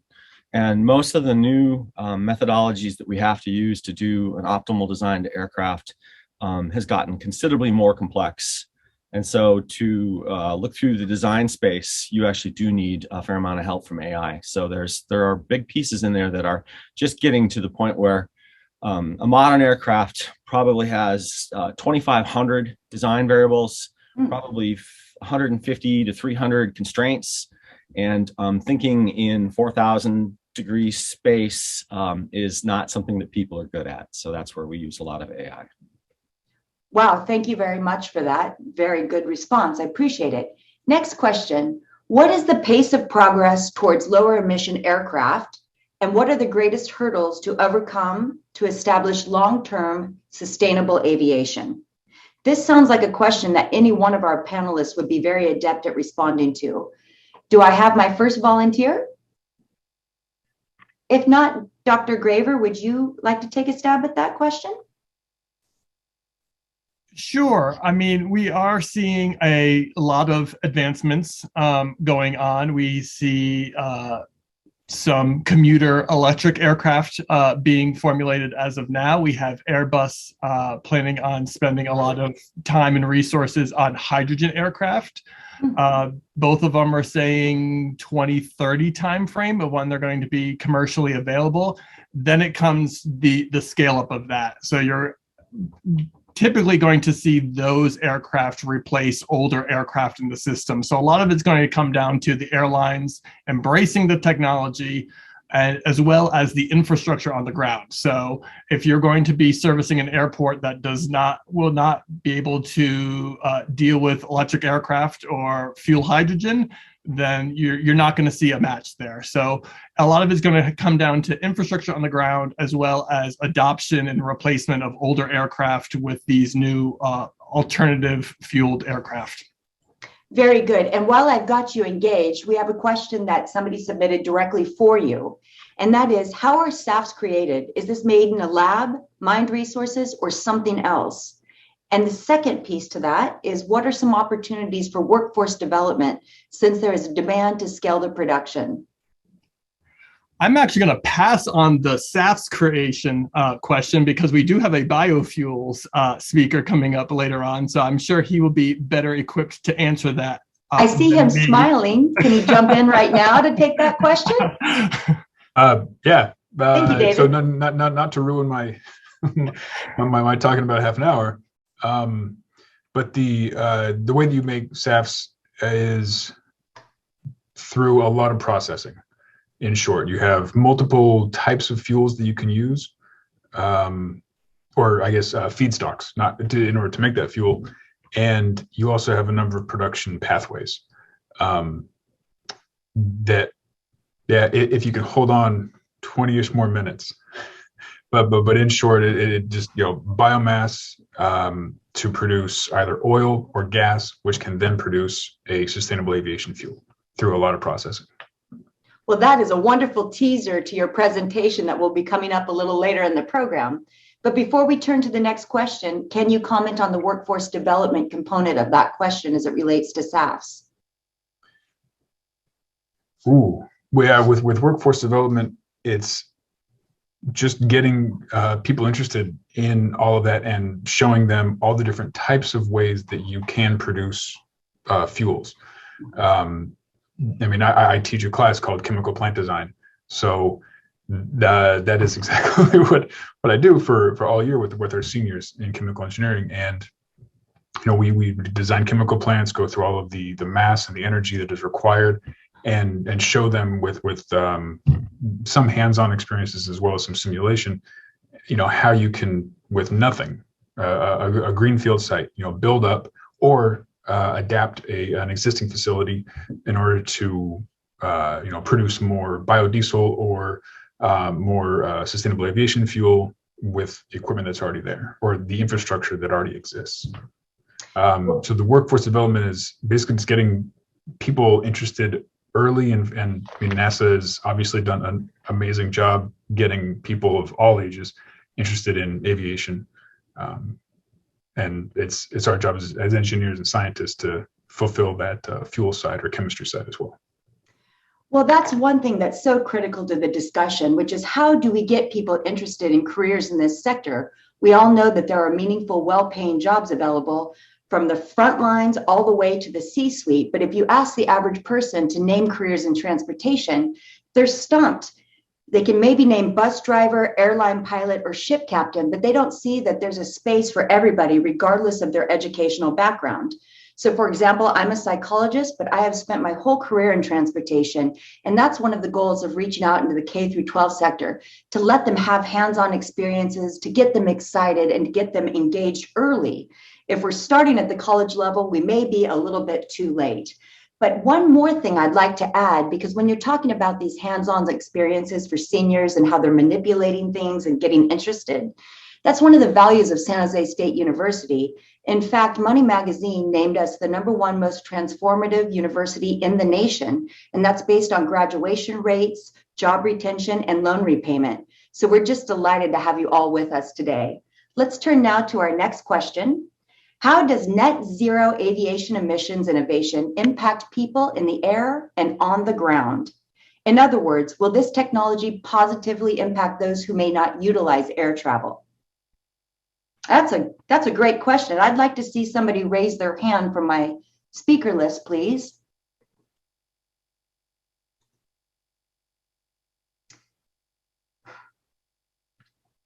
Dr. Ehrman, do you maybe have a response to that question? We haven't heard from you yet today. Yeah, thanks, Karen. Could you repeat the question again? I'm looking for it in the chat and I can't find it. I would be delighted to. It's in the question and answer component, and it says, how does net aviation emissions innovation impact people in the air and on the ground? In other words, will this technology positively impact those who may not utilize air travel? Oh, absolutely. So we have, I'll talk later about our aviation program, which runs all of our training in a regional non-commercial airport. And so the cleaner and more efficient we can make all kinds of planes, everything from small private planes to big commercial planes. It'll just make the air so much cleaner. And then all the net benefits that people have been talking about hopefully mitigating climate change will affect people even if they never get on an airplane in their life.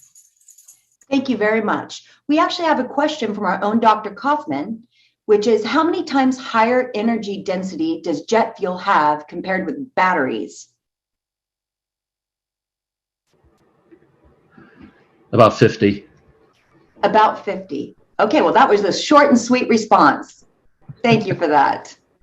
Let's see. Sustainability often reduces equitable access to current transportation modes, including car and air. charges regressive fees, a higher cost onto underserved populations in transportation. Transportation is global and transcontinental, with BIPOC and LMI workers, foreign workers, multi-generational families, access to medical care, etc. How is this being addressed in the aviation sector?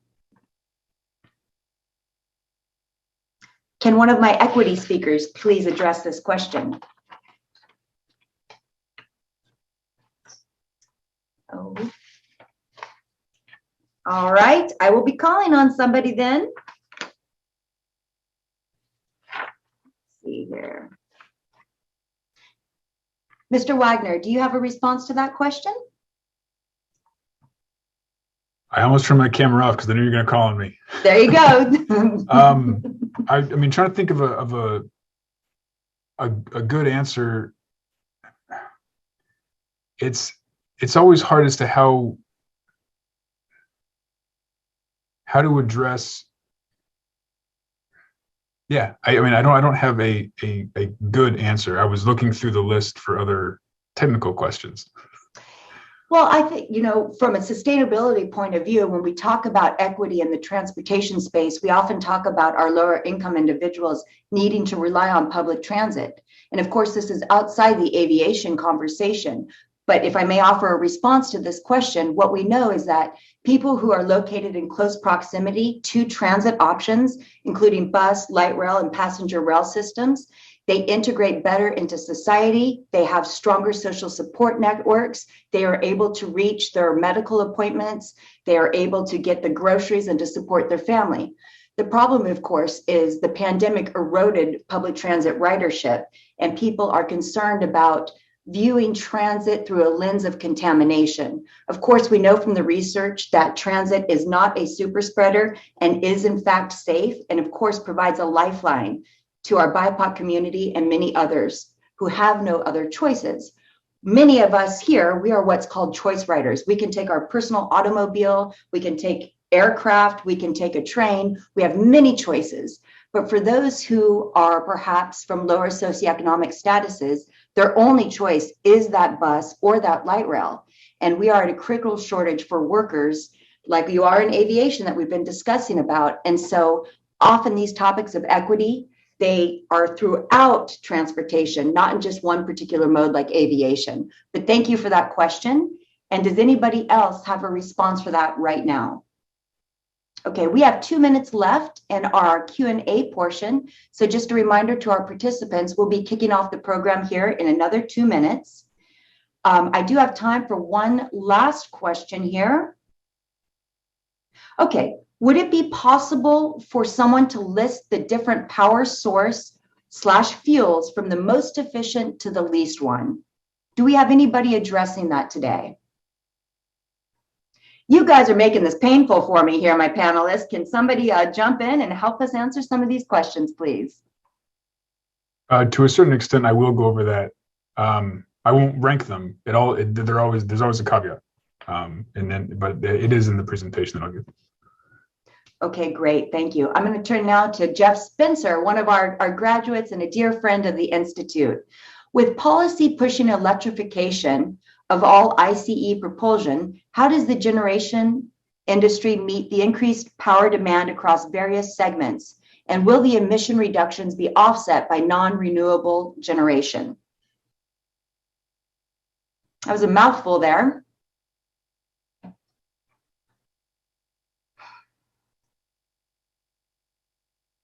Mr. Pai, do you have a response to that question?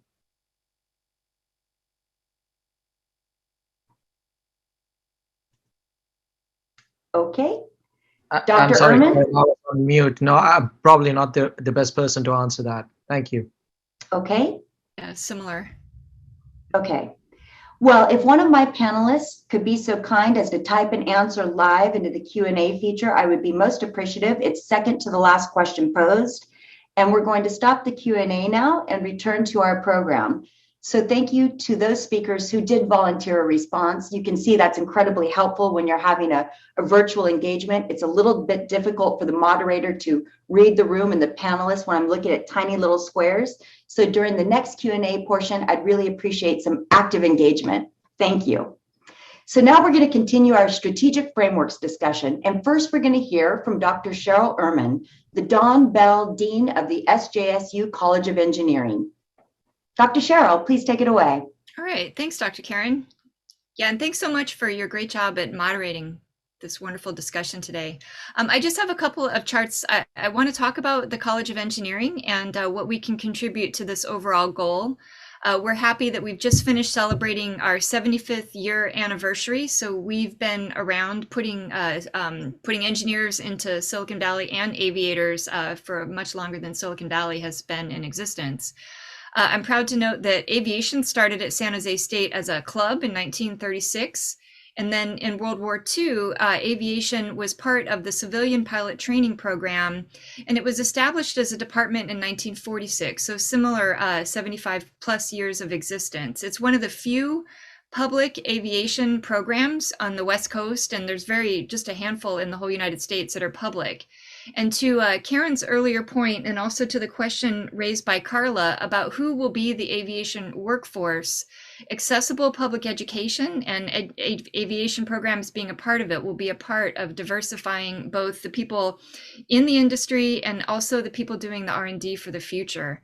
Our college itself, we are highly visible in the United States. We're typically in the top 5 every year. This year we came in number 4 in terms of best College of Engineering in the nation as far as public universities with bachelor's and master's programs, according to U.S. News and World Report.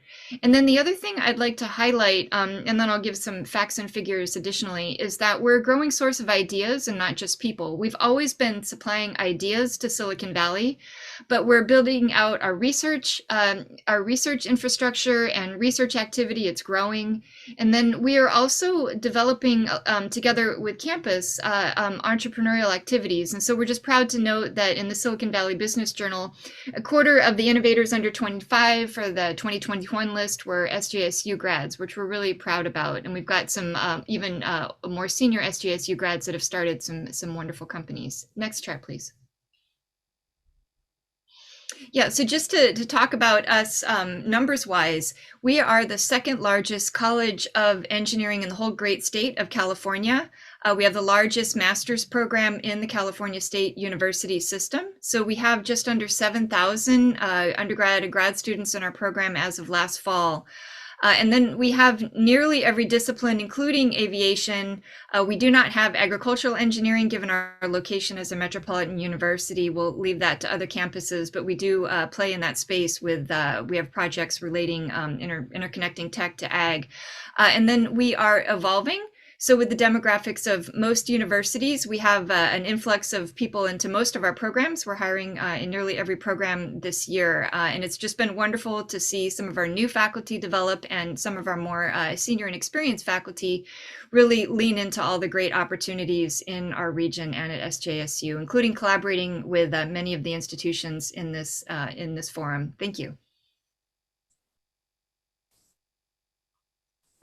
And thank you, Cheryl. Interestingly, when we're talking about workforce development, we've made a couple of comments about the K through 12 sector, and there's some innovative funding available to help students in high school learn about careers in aviation. In fact, at the Mineta Transportation Institute, we were pleased to receive such a grant, and we were able to send 12 competitively selected students who are diverse in nature and come from Title I schools, where most of the kids qualify for free or reduced lunch, on an all-expenses-paid trip to Pensacola, Florida, to spend a week aboard the world's largest simulated aircraft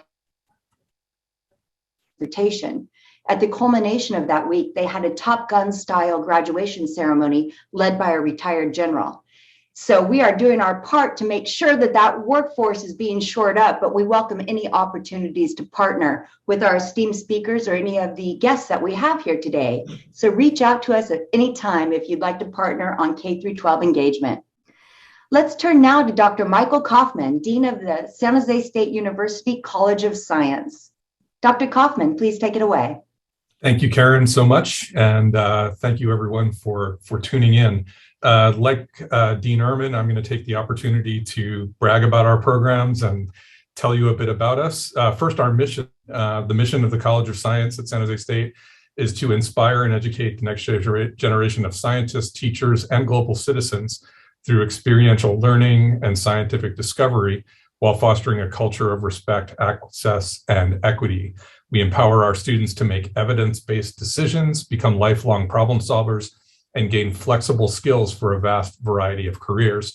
So in light of the discussion that was going on about workforce development, we're training a set of students in a broad range of fields and in areas that cross fields.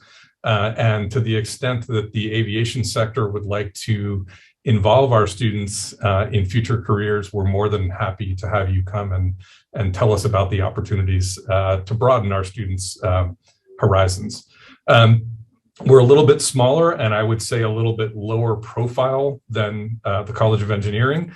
We have about 3,000 majors at any one time studying in this wide range of fields. A lot of the things that you normally think of in a college of science, so biology, chemistry, physics and astronomy, but we also have applied mathematics, marine science at our Moss Landing Marine Labs, which is about an hour from main campus. Today, you've already heard from one of our meteorology and climate science faculty members, and you'll be hearing from two more as the program goes on. We also train science teachers, so we're a little bit of everything in the college. Our computer science department is one of our most popular fields, and we also have a number of special degree programs that cross fields. So data science is an interdisciplinary between mathematics and computer science, bioinformatics between computer science and biology, and a whole range of other interesting areas. About 25% of our students are from groups that are traditionally underrepresented in the sciences, and almost half are women. And across the college, we have a very strong emphasis on student-centered research.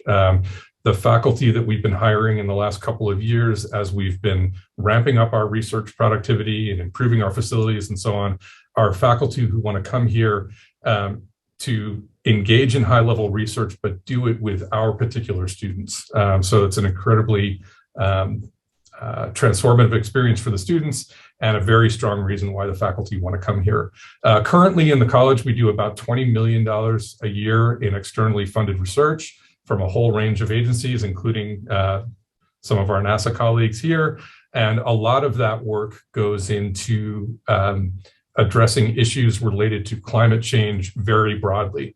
So if I could have the next slide, I want to tell you about two particular programs that are particularly related to climate change and addressing problems therein.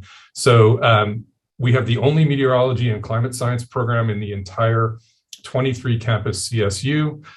They engage in, like many of our other programs, very high level research with students, and the expertise ranges from Dr. Dow's expertise on stratospheric ices and aerosols and climate modeling. Some of our faculty are engaged in educational practices that can be used as mitigations to climate change. So can you have as big an impact on climate change from educating K through 12 students as from reducing use of a particular fuel?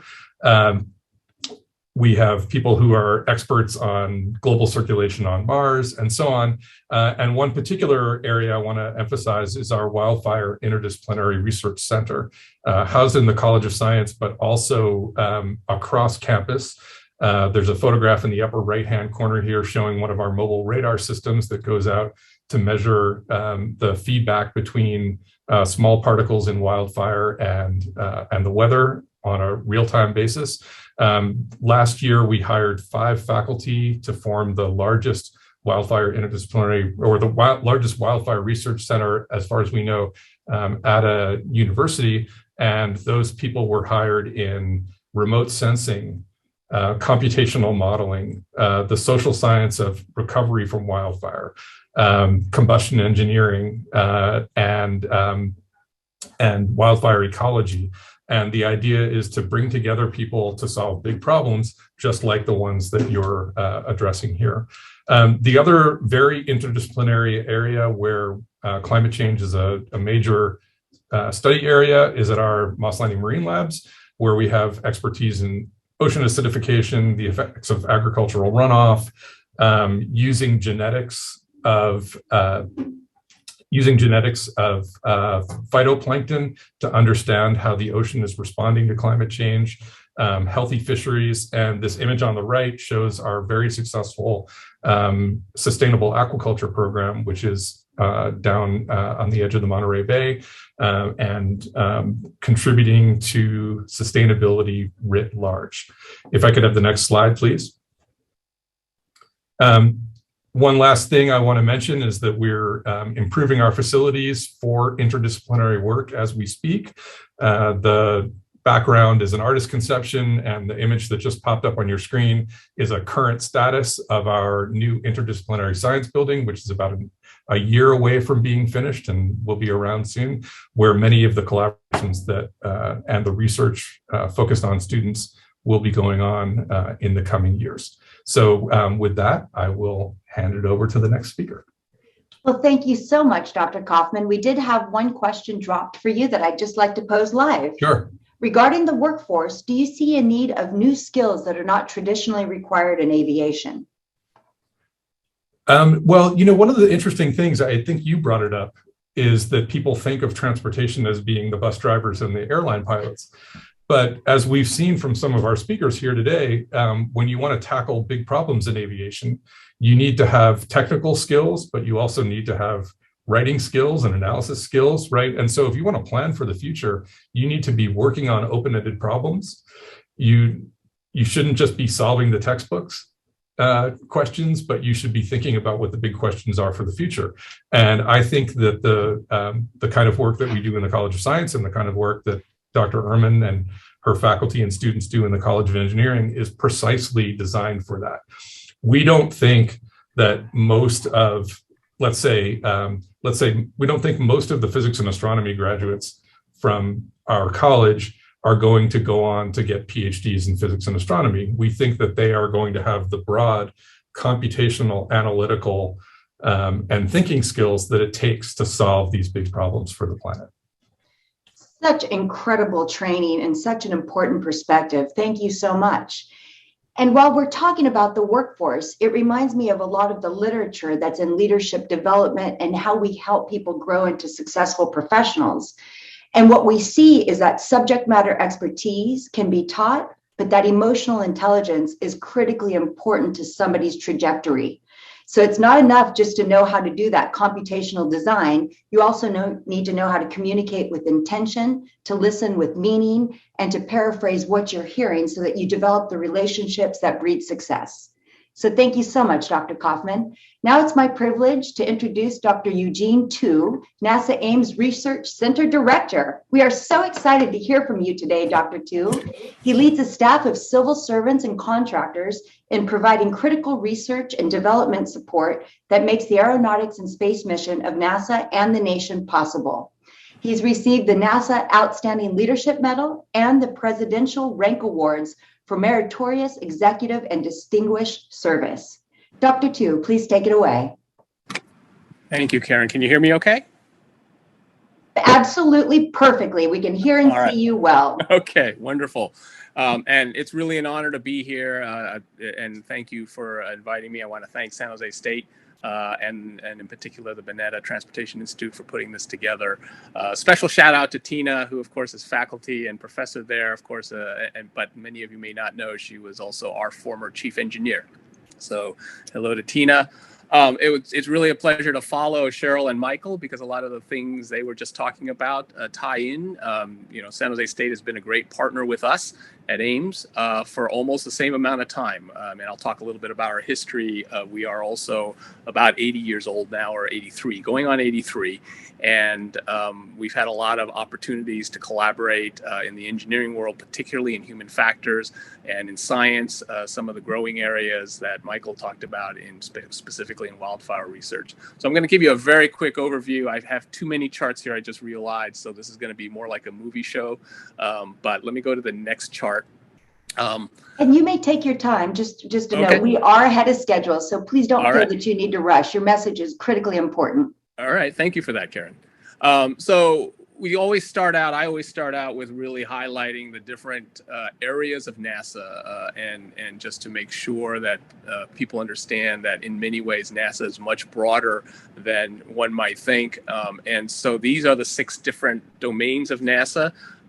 And one of the interesting parts about NASA Ames Research Center right here in Silicon Valley, bordering Mountain View and Sunnyvale, basically your neighbors, is that we work in every one of these areas. And that's not the case of all the NASA centers. Many of the NASA centers are focused in one or just a couple of the areas. But Ames, as a research center, has been as I said, in existence for longer than NASA, for about 80 plus years now. And so we work in every one of these areas. But of course, the things that we are particularly focused on here that are relevant to aviation and climate change are our work in earth sciences. Many people may not know NASA operates over 100 missions currently in space, but over almost a third of them are looking back at the Earth and studying the Earth, looking at the oceans, looking at the atmosphere, looking at the land, and basically trying to understand what is happening to our planet and how it's changing. Of course, Bob talked about our work in aeronautics, which is represented by the upper middle one. And then we have our work in human exploration and going on to Moon and Mars. And that's also relevant because I cannot think of a more compelling need for a sustainable environment than the technologies we have to develop for sustaining ourselves on another world, where we don't have the same resources and don't have the same ability to take advantage of the resources as we do here on Earth. So the technologies that we have to develop to have sustainable, whether that be water reuse or air or waste, are also very relevant to the topic of climate change and the impact to our planet and being sustainable in all facets, not just aviation. So if we go to the next chart, let me just highlight again that we are located here. There are 10 NASA centers across the country. Many of them focused in core areas. We're located right here in Silicon Valley, and also with that, we represent, or we are portal to the agency in the innovative and entrepreneurial spirit of Silicon Valley. And so we work with our partners, academic partners like San Jose State University, but also industry partners and other government agencies to try to really bring the technology and the science capabilities to NASA missions and make sure we disseminate what we do at NASA out more broadly as well. I go to the next chart. I thought people interested in aviation would like to see some early pictures. As I mentioned, we started as NASA's second site. It was actually before NASA was formed. It was back in the day of the NACA, or the National Advisory Committee of Aeronautics. And we have been around since 1939. And of course, our early days have been primarily in aviation. If I go to the next chart, you'll see a little bit of our history in a lot of different images. Obviously, I won't be talking about all of these, but our early days was primarily in aviation and aerothermodynamics. And the goals back then were different than the goals today for aviation. Back then, it was about learning how to fly. It was about learning how to fly higher and faster. And in some cases, being able to get out of the Earth's atmosphere and return to the Earth's atmosphere through the Earth's atmosphere safely in aerothermodynamics. During the middle decades, we became a part of NASA, and we were really working on many of the science missions, early science missions of NASA, and in addition, continuing our work in aviation and aeronautics. And then in the last 3 or 4 decades, depending on how you want to count, we became very much an IT, information technology, high-performance computing center for the agency, but continuing our work in aviation and continuing our work in science. And the key part now, as I mentioned in the early days, it was about how do we fly higher and faster. Nowadays, it's also about how we fly more efficiently and more sustainably. And so many of these domains come together. And I think that really speaks to one of the key things that I've been hearing about throughout this workshop, is that this is inherently a multidisciplinary, interdisciplinary challenge and problem. And so when we talk about the different fields that may be relevant to it, it isn't what the traditional aviation fields were, or the traditional just meteorology or science fields. It's a combination of many different areas that are required, the information technology areas that are required to try to bring solutions and understand where we're headed in the future. If I can get the next chart. This is Ames Research Center today. As I mentioned, we're here on the Moffett, what used to be Moffett Field Naval Air Station. Of course, that was closed back in the mid-90s, and Ames NASA took over the entire property. We have about 3,000 employees on staff here, a combination of government employees or civil servants and contractors. We have a NASA research park, which allows us to bring in industry, academia, and other government agencies to be on site here with us. We are running at about a $1 billion annual budget for many of the different areas that we support, and there's some other data there. I will just point out the largest structure that you see there on the left is the largest wind tunnel in the world. It also happens to be the second largest wind tunnel in the world. It has 2 different test sections, and you can put a full-size commercial airliner inside that wind tunnel. And we do a lot of testing, particularly testing for more efficient abilities to fly. And then we have other smaller scale tunnels that are higher speed, and you'll see some examples of that as I get to that. Go to the next chart. So these are the core areas of Ames Research Center today and what we work on. I'll just let you glance at the pictures and the titles there. But again, I want to tie in how many of our competency areas are relevant to the topic we're at hand. Air traffic management, I'm going to talk a little bit more about that. For the last couple decades now, we have been one of the primary centers within NASA, working with the FAA and other NASA centers, researching the topic of air traffic management and how do we improve operations. And that's going to be one of the big things I want to mention here, because operations can be a huge change agent for where we are in aviation, and in particular as we look at climate. Certainly advanced computing and IT systems. We're doing more and more with computers and trying to understand and model what's going on before we have to go to more expensive testing. Our capabilities in aerosciences and understanding the aerodynamics are relevant. And then, of course, our capabilities in earth science and understanding what's happening on the planet is relevant. Go to the next chart. We have major facilities that we use. Of course, the people are the most important asset, the intellectual and research capabilities, but the facilities are needed also from wind tunnels to simulators. We have human-in-the-loop simulators that really allow for people to test out systems that involve both the advances in autonomy and autonomous systems, but also making sure that that works with ultimately the human, whether the human is the operator or whether the human is the director of the goal and the strategic direction. It's really that human machine and human system interaction that ultimately we need to put together to make sure that we're operating effectively and safely. And then I mentioned our computing systems that really enable a lot of the analysis and modeling capabilities.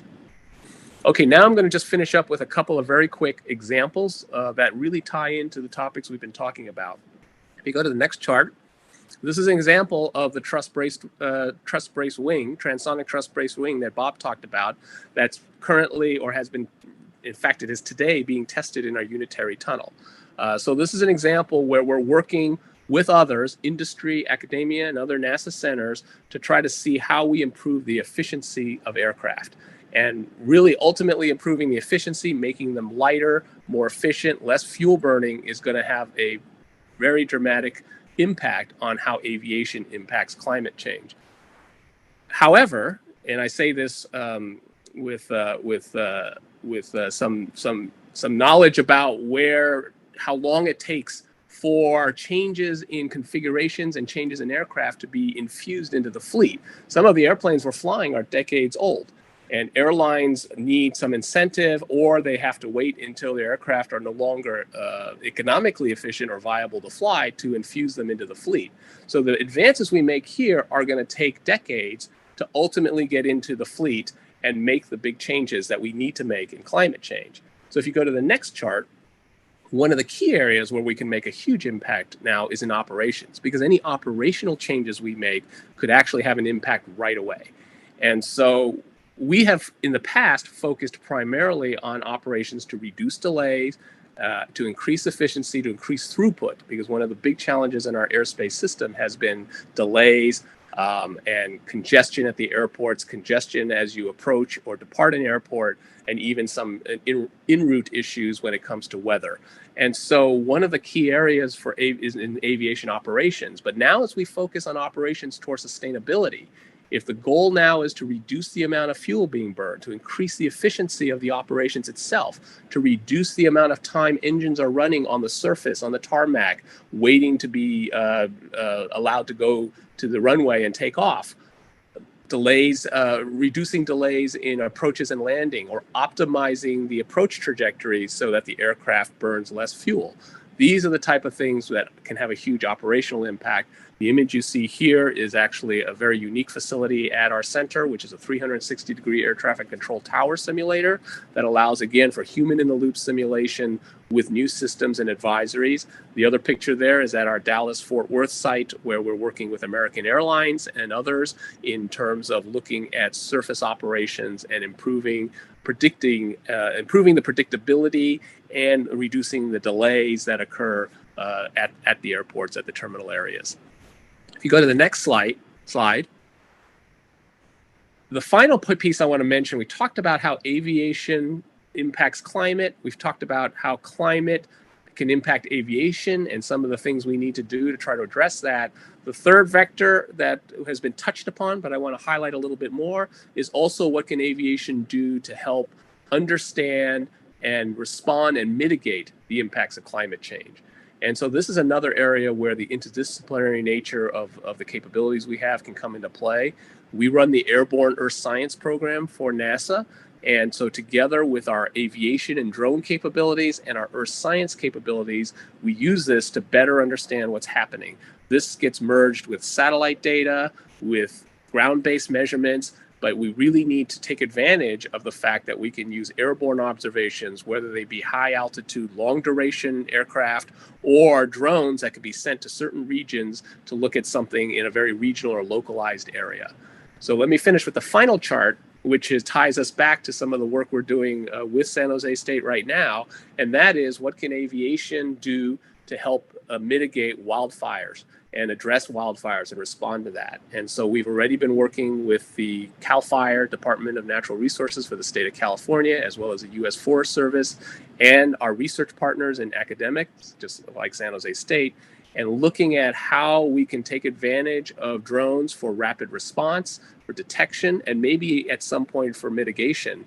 And this has to be done safely in conjunction with piloted aircraft and tankers and other things that they use to fight the fires. And one of the biggest challenges in using aviation to fight wildfires right now is almost all flights are done only in the daytime. There's no nighttime operations in the air typically for wildfires. And that is something that we can research and figure out how to improve upon, because in some cases at nighttime is the best time to try to make some big impacts on responding to wildfires. So I'm sorry I took a little long, but I'll stop there and certainly can entertain any questions. Thank you, Karen. You bet. And we were delighted that you had a little extra time, because that was such a resource-rich presentation. Thank you for that. And I would be remiss if I didn't also thank you for Tina. She's been an incredible addition to San Jose State University and a real pleasure to work with. I have two questions of my own based on your presentation. Number one, in one of the slides, you indicated that you had 700 summer students in 2019. Can you tell us a bit about the age and demographics of those students? Yeah. So we have a very vibrant, I've always had a very vibrant student intern program. And I would be remiss in not pointing out that it's both domestic students and international students. And so the program we have goes typically from high school level, juniors, seniors, through graduate and even postdoc. And so it really is all levels. Of course, the last 2 years have been very challenging and has been done mostly remotely. But we are definitely looking forward to getting back to in-person internship programs. NASA has a very vibrant program as well at all the centers. But here, particularly at Ames, we also even have some lodging capabilities. We've taken advantage of the former Navy lodging and are able to provide dormitory housing for some of the students. We can't usually accommodate all of them because there's too many, but for some, particularly those that are coming from out of the area, we provide, at minimal nominal costs, we're able to provide them some options for housing. So yes, it's something that we're very proud of and something that's absolutely needed as a research center. And sometimes we also get the benefit they end up staying with us to work for us after they graduate and are ready to start their careers. Well, that's incredible. And certainly you've removed a barrier to participation by offering that accommodations at a lower cost, which really allows us to reach a larger group of individuals. There's another question for you, and to our speakers and to our guests with us today, I'm mixing things up. I'm going to ask questions in real time of each speaker so we don't have any snafus. And so please, I will keep my eye on the time and we're going to be okay, but we're going to do some live Q&A right now. I've got another question for you, which is Ames has expertise in intelligent systems and autonomy. How does autonomy and the interaction with human operators play into addressing the challenges we've been talking about today? Yeah, so it absolutely plays in strongly because many of our, certainly on the operational side, things that we think we can do to improve the efficiency, reduce the delays, but also reduce the amount of fuel needed for flying could leverage autonomous systems. Our air traffic control system right now is still largely a manual system. It's based on radar tracks. It's based on voice communication between pilot and ground controllers. And that system is not, we believe, going to be scalable for the future, especially as we expect the growth in aviation and especially as we expect to see the explosion in the amount of unpiloted vehicles or drones that will be out there. And so we need autonomy and autonomous systems to help continue to run a safe and efficient system and vehicles themselves. But on top of that, what we can do here is we also need to look at, it's not just about increasing AI or increasing autonomy. In some ways, that's not the biggest challenge. The biggest challenge, because if you look at where a lot of the mishaps happen and a lot of the issues happen, is the interaction between the autonomy and the human. And so that's an area of research that we've been strongly engaged in and trying to understand, because we need the human and the system to work together as a team now very effectively. And we're seeing that in self-driving cars, in the effort to try to improve autonomy on surface vehicles. So it is an area that we have to continue to research. But I want to tie it back to another point that you raised earlier that was raised in this forum, which is about equity. The ability to increase the amount of autonomy there is also an opportunity to improve equity. Because right now, if people to fly have to get into an aircraft flown by a person and our system is not as easily accessible. If we want to look at the future of potentially air taxis and mobility in the urban areas, we can see a future where people can get into a vehicle that potentially will be able to autonomously fly safely and effectively, and that will open up accessibility. You don't have to learn to be a pilot to fly a small vehicle and to get to go to a regional area relatively close by, and so it really can be an enabler for the future. But we really have to understand how the human and autonomous systems work together to make that happen. Oh yes, that's a critical point. Thank you for that. And I'd like to draw your attention to a couple of nice comments that were made directly to you in chat so that you can take a look. And I'd like to also welcome one of our Mineta Transportation Institute Emeritus Trustees who's joined us today, Mr. Mort Downey. Mort, we're privileged you could be with us. So thank you so much, Dr. Tu, for that wonderful presentation. And I do think we'll have some more questions for you. So if you can stay active a little bit later in the agenda, we'd appreciate it. Thank you. And I'll bid you farewell for now. Next, we're going to turn to our panel. So this is going to be great. Again, we have so many experts and so little time. So in the pursuit of ensuring that we hear from the experts on content rather than from me on introductions, I will briefly introduce each of the 6 speakers who will address technology advances in aviation and climate change in a 5-minute snap presentation. So first we have Dr. David Wagner, who we heard from previously during our question and answer period, and he'll be addressing some of the more technological components of today's forum. After David Wagner, we'll hear from Dr. Allison Bridger, who chairs San Jose State University's Department of Meteorology and Climate Science. I'm really looking forward to that one. Then we'll hear from Sean Engelland, aerospace engineer for NASA Ames Research Center. Next, we'll have Dr. Mark Hansen, who's the professor of transportation engineering at UC Berkeley. Thank you for joining us. And we'll have Kevin James, senior aerospace engineer at NASA Ames Research Center. And then rounding out those SNAP presentations will be our own Dr. Serena Alexander, MTI research associate and SJSU assistant professor in the Department of Urban and Regional Planning. Thank you all for joining us. Dr. Wagner, please take it away.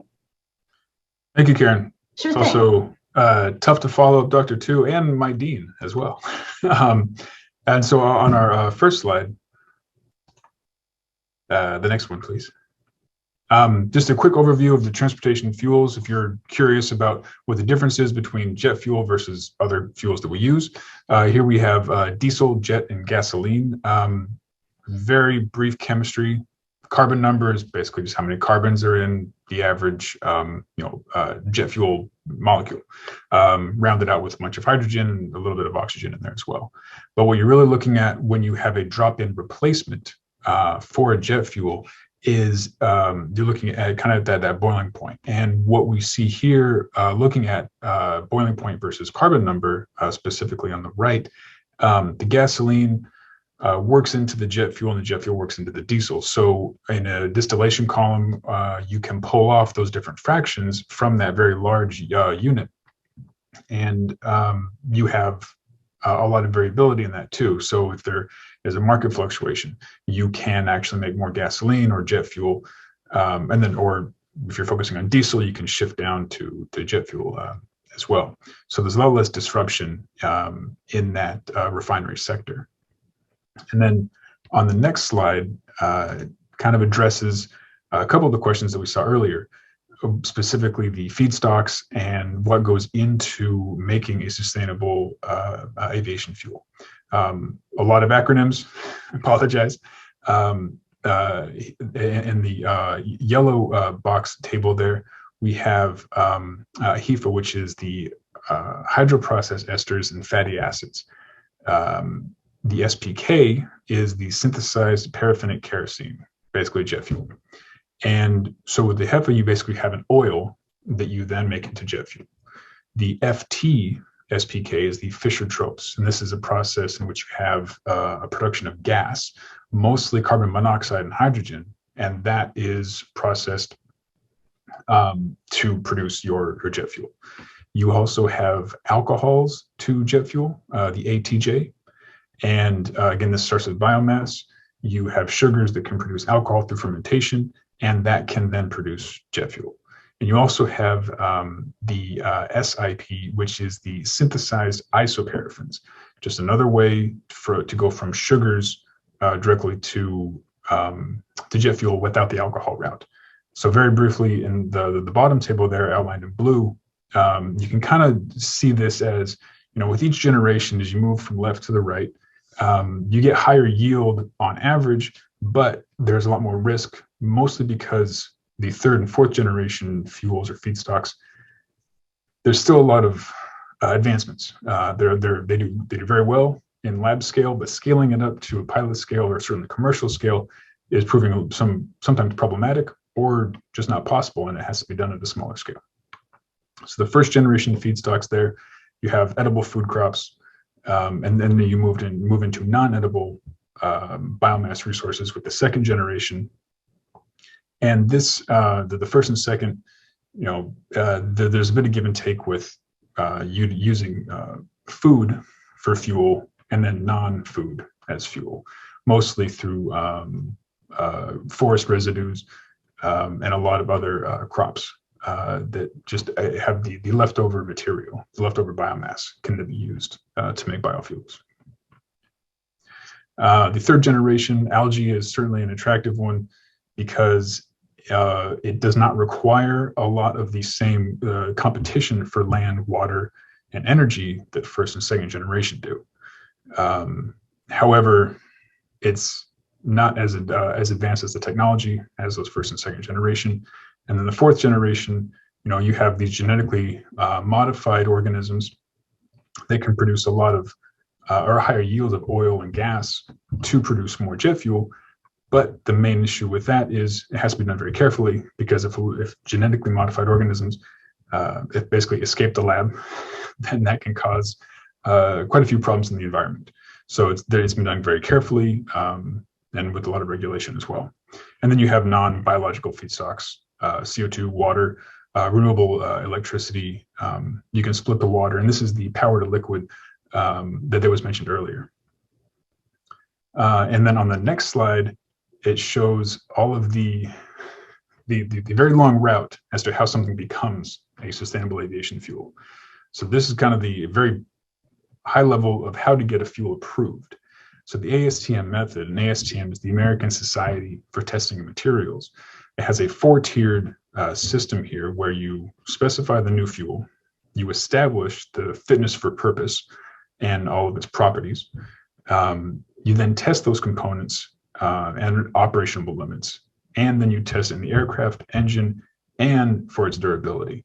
So basically what all of this is saying is that once you're done with this, it can then move on to the standard specification for aviation turbine fuel containing synthesized hydrocarbons. Fancy word for just making sustainable aviation fuels. So what this does, what this is an iterative and rigorous evaluation process that requires these candidate fuel producers to generate a range of fuel volumes so that their properties, compositions, and performance can be tested. Because you don't want to put anything in an engine that's going to be at 35,000 feet with 200 passengers if you don't know it's going to work every time exactly the same way. And on the next slide is the comparison of on the next slide is comparison of the product slates and the fuel conversion pathways. So the previously mentioned HEFA and the fatty acid and the Fischer-Tropsch methods of production, along with the alcohol and the modified sugars, we have different proportions we have with jet fuel, sustainable diesel, and light ends. And the diagram on the right there is just to show the different ways to produce our slate of products: gasoline, jet, and biodiesel, as well as gases. So I won't go into that. That's what I would really love to talk about. I won't go too far into that, but basically it's using liquids, solids in the form of char or biochar, and gases, run it through Fischer-Tropsch, which is basically a big, long process, or a very large process, that takes CO, carbon monoxide, and hydrogen, and then produces liquid hydrocarbons. And the last chart, the next one, kind of summarizes the questions that we received earlier, whereas which process is best? And the answer is, it depends on where you are. So here we have fuel readiness level, analogous to technology readiness level, like with the Department of Energy and NASA. If you're about a 7, then it can be a drop-in replacement for aviation fuel, or that is where you have a sustainable aviation fuel. So depending on resource availability, there on the x-axis, you have constrained and abundant, and then the different scales. So the HEFA is the main one that is commercially available, and others are coming along with, or they're there in a lower capacity than the HEFA. And on the right there is the cost per gigajoule of product or gigajoule of hydrocarbon that's produced. So capital expenditures in blue and operating expenditures in yellow, and the cost of the feedstock in green. So we can see that the feedstock can be half of the cost itself. So trying to drag these costs down is very important. And so to kind of summarize, there's no winning technology. There's no one that's number one. Again, it depends on kind of where you are, but the continued development of all these processes will be needed if we want to expand the production volumes with different technologies and based on the various regions. and factors as feedstock availability and infrastructure. Thank you. I'd like to pass it on to the next speaker. Thank you, Dr. Wagner. Dr. Bridger, please take it away. Hi, everybody. Thank you for inviting me. I went with the 5 minutes means less is more approach, so I don't have many slides, and here are the things I decided to focus on. Extreme heat at the surface, which impacts aviation operations, sea level rise, again, impacts surface operations, and the jet stream impacting things when we take off. Can you hit return, please? Okay. First of all, there's the famous hockey stick diagram of temperature changes. This particular example goes back to the year 1000 and to roughly now the year 2000. And what you want to focus on, of course, is the red part, which is the huge increase in global temperatures that's happened since about 1950 or 1900. Keep in mind that this is gotten by taking temperatures from the ground, from the surface all over the planet, and averaging them to get one number. So you're ironing out all kinds of regional and local impacts. But there is no doubt that warming is underway. It's very steep. And keep in mind also that the atmosphere and especially the ocean has a lot of thermal inertia. So even if we stop pouring CO2 and methane into the atmosphere, things are not going to change overnight. We're going to be in trouble. And just in case you'd forgotten about global warming, because it is winter here are some new records that have been broken.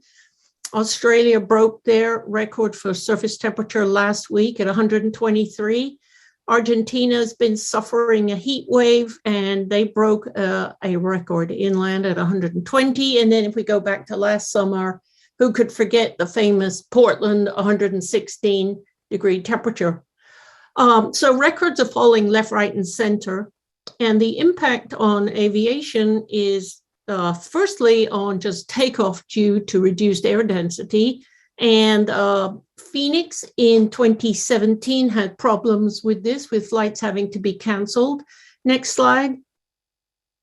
So there is a website called climate.gov where you can go and get all kinds of climate information. And there's a climate explorer, which allows you to look and see what has been going on in various scenarios around the world. And this shows what they call Phoenix Airport. I wasn't able to completely ascertain that it's Sky Harbor, but I hope it is Sky Harbor.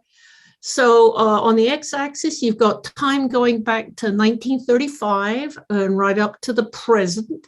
And then on the y-axis, you have the number of times that the temperature has exceeded a value. I just chose 116 as a value, but you can play with that yourself. And as you can see, before 1980, it was very rare to get that hot.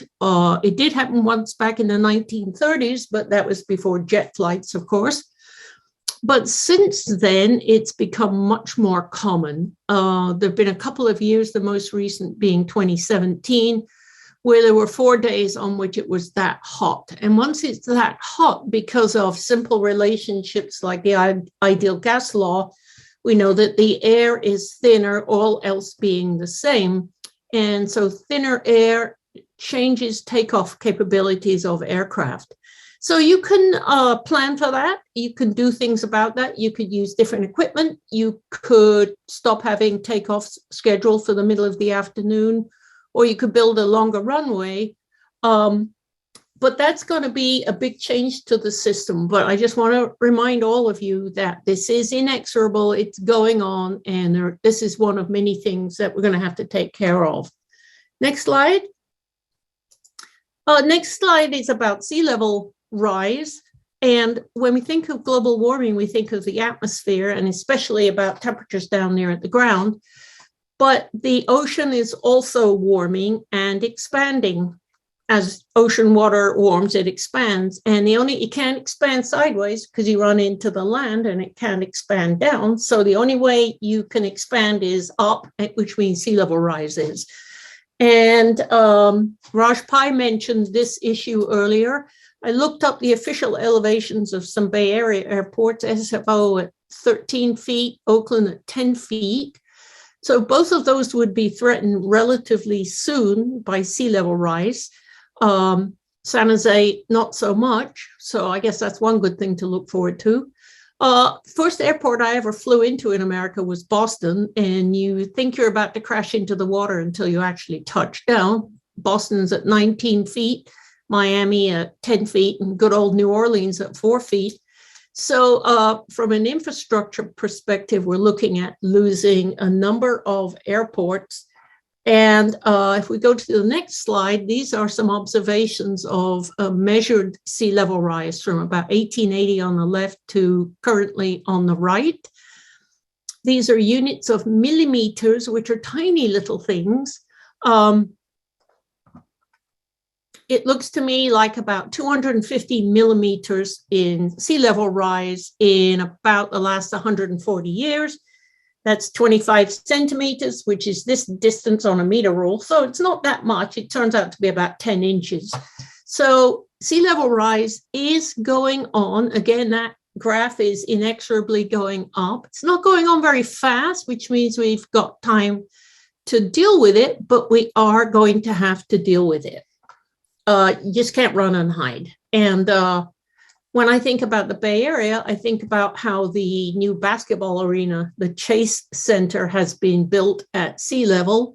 And I've been scratching my head for years on that one, thinking, don't they know about sea level rise? Did they make any plans for it? So perhaps some of you guys can answer that for me. And then next slide, the third thing I wanted to talk about very briefly was the jet stream. Just as a quick primer, this is what the jet stream looks like. It is a tube of fast-moving air colored in red on this diagram. So as you go from south to north, you encounter it.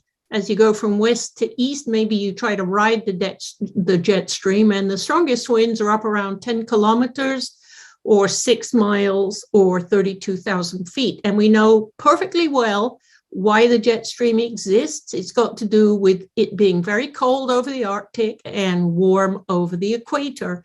And we all know that the Arctic is warming rapidly, so that north to south temperature change should lead to weaker winds. Next slide. And this is my last slide. Oh, well, okay. Yeah, I forgot this. One of the reasons we care about jet streams is they guide storm systems. And when you're in aviation, you care about whether you're taking off in or landing in bad weather. So final slide. Jet stream changes could involve weaker winds, although I can't say that I've seen a lot of definitive observational support for that idea. There is a school of thought that the jet stream will be more wavy in this sense, and that would lead to something that we call stuck weather, but that is disputed. And then there's another school of thought that the jet stream should be displaced northward, and that would have an impact on aviation operations, either positive or negative. I don't think that there are any stunningly clear signals of any of these things just yet. And ultimately, that's because the atmosphere is an incredibly complicated system, and we're still trying to sort out what's happening and what we think is going to happen. And I'll leave it there. Thank you. Thank you, Dr. Bridger. We appreciate those comments very much. And before we move on to Sean England, I'd like to remind our SNAP speakers of their 5-minute timeline going forward. We've made up that extra time that we have, so now we need to recommit to the timed portion of our program. Sean, please take it away. Okay, I'll do my best, and I'll start by saying this work was part of our airspace technology demonstrations project that recently completed. And before I leave this slide, I'll note that 33 years ago, I was one of those graduate students that Eugene was talking about. They stayed on at NASA Ames, feeling very fortunate for that. Next slide, please. So earlier today, Brandon talked about operational improvements as being one component of the addressing climate change. And he also mentioned NextGen. our integrated arrival departure surface work, IADS field demonstration, actually had two components, a single airport component in Charlotte, North Carolina, and a multi-airport component in North Texas. I'll limit my remarks to just a single airport in Charlotte for today due to time constraints. So speaking of next-gen, the FAA is in the process of deploying a capability called Terminal Flight Data Manager, or TFDM. Our ATD2 single airport field demo was a pathfinder for TFDM. It's important to note that the TFDM concept depends on an unprecedented level of collaboration between air traffic control and operators. That's one of the things that makes the airport surface really interesting and challenging, is because the traffic is managed by these different entities. So under TFDM, the FAA will be providing new tools for air traffic controllers, but only new data for operators. Really good data, but they don't have the tools. For ATD2, we implemented both pieces of that puzzle, both the ATC side and the operator side, and demonstrated it over a multi-year period in Charlotte, North Carolina, which is the sixth busiest airport in the country and American Airlines' second biggest hub. We had great collaboration from the FAA and our industry partners. So you see the diagram there with both pieces of the puzzle. The two sides are shown there at the bottom, the air traffic control tower with ATD tools on the left, and the American Airlines ramp tower with our tools on the right. Everything's made possible by a highly sophisticated surface predictive engine that predicts demand and capacity imbalances and enables those capabilities that you see there on the colored circles. Data exchange and integration gets those entities on the same page, letting them see the same picture. We have an overhead stream insertion challenge for flights that are trying to depart into constrained overhead streams. There's tools for that. Surface departure metering lets some of that wait time that you experience on the airport surface be taken at the gate with the doors open and the engines off. And then finally, the last piece is that collaborative digital departure rerouting that was in our multi-airport demonstration. Next slide. So this slide summarizes the documented benefits from our ATD2 field demo. That's there in the black box. We also talk here a little bit about the benefits mechanisms that made these, delivered the benefits. So over the 4-year period from September 2017 through September 2021, we demonstrated over 1 million gallons of fuel saved, 23 million pounds of CO2, which equates into 172,000 urban trees, and over 6,000 hours of engine runtime that was avoided. We also reduced delays by a total of 933 hours, which translated into time and dollar savings for crew and passengers. How was this done? There are two real mechanisms. One happens with taking some of that wait time at the gate instead of out there on the airport surface. And that's for both the surface metering case and the overhead stream insertion case. And these are pretty small wait times on the order of a few minutes. And we did that for over almost 50,000 flights. And that saved a portion of those benefits. And then additional benefits happened after the pushback from the gate on your way to the runway. For those flights that had constrained times in the overhead streams, we could find opportunities to schedule them earlier, thereby reducing the delay that they were expected to take on the airport surface. Next slide. So with these demonstrated benefits and this 4-year demonstration, what we were able to do was to validate the TFDM concept and business case. And this slide that you see here was actually prepared by our FAA partners for communication to their stakeholders. But we think it's a really nice summary of the work that we did. So on the left, you see ATD2, and on the right, you see the FAA's Terminal Flight Data Manager and the different ways we contributed to TFDM through data management, user interface improvements, and algorithmic improvements. So we've done. And in addition to validating their concept and the business case for TFDM, we provided these real technology insertions into the Terminal Flight Data Manager. And then the FAA is now in the process of deploying TFDM to 89 airports beginning this year. and 27 of those airports will have the ATD2 technologies. And so ATD, our project, was all about getting NASA technology out of the lab and into the field. And here you see that it's actually going to be happening. And that's one of the things that, like Eugene said, that's really exciting about these operational improvements, is they can happen right now, not having to wait for the new fuels and the new vehicles to come online. And they'll continue providing benefits even as those new vehicles come online. That's all I had for today. Well, perfect timing. Thank you so much, Sean. We really appreciate you participating.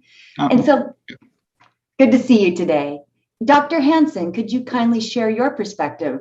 Again, Professor of Transportation Engineering at UC Berkeley, joining us today. Thank you, Dr. Hansen. Yes, thank you. So I will be saying things that are quite related to what Sean was speaking about. Could I have the next slide, please?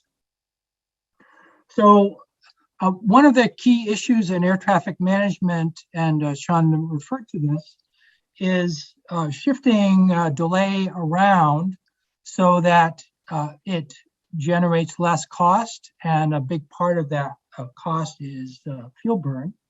So sort of a canonical example of a traffic management initiative is a ground delay program. So here we have foggy San Francisco, and we have a big queue of flights on the top because there's no ground delay.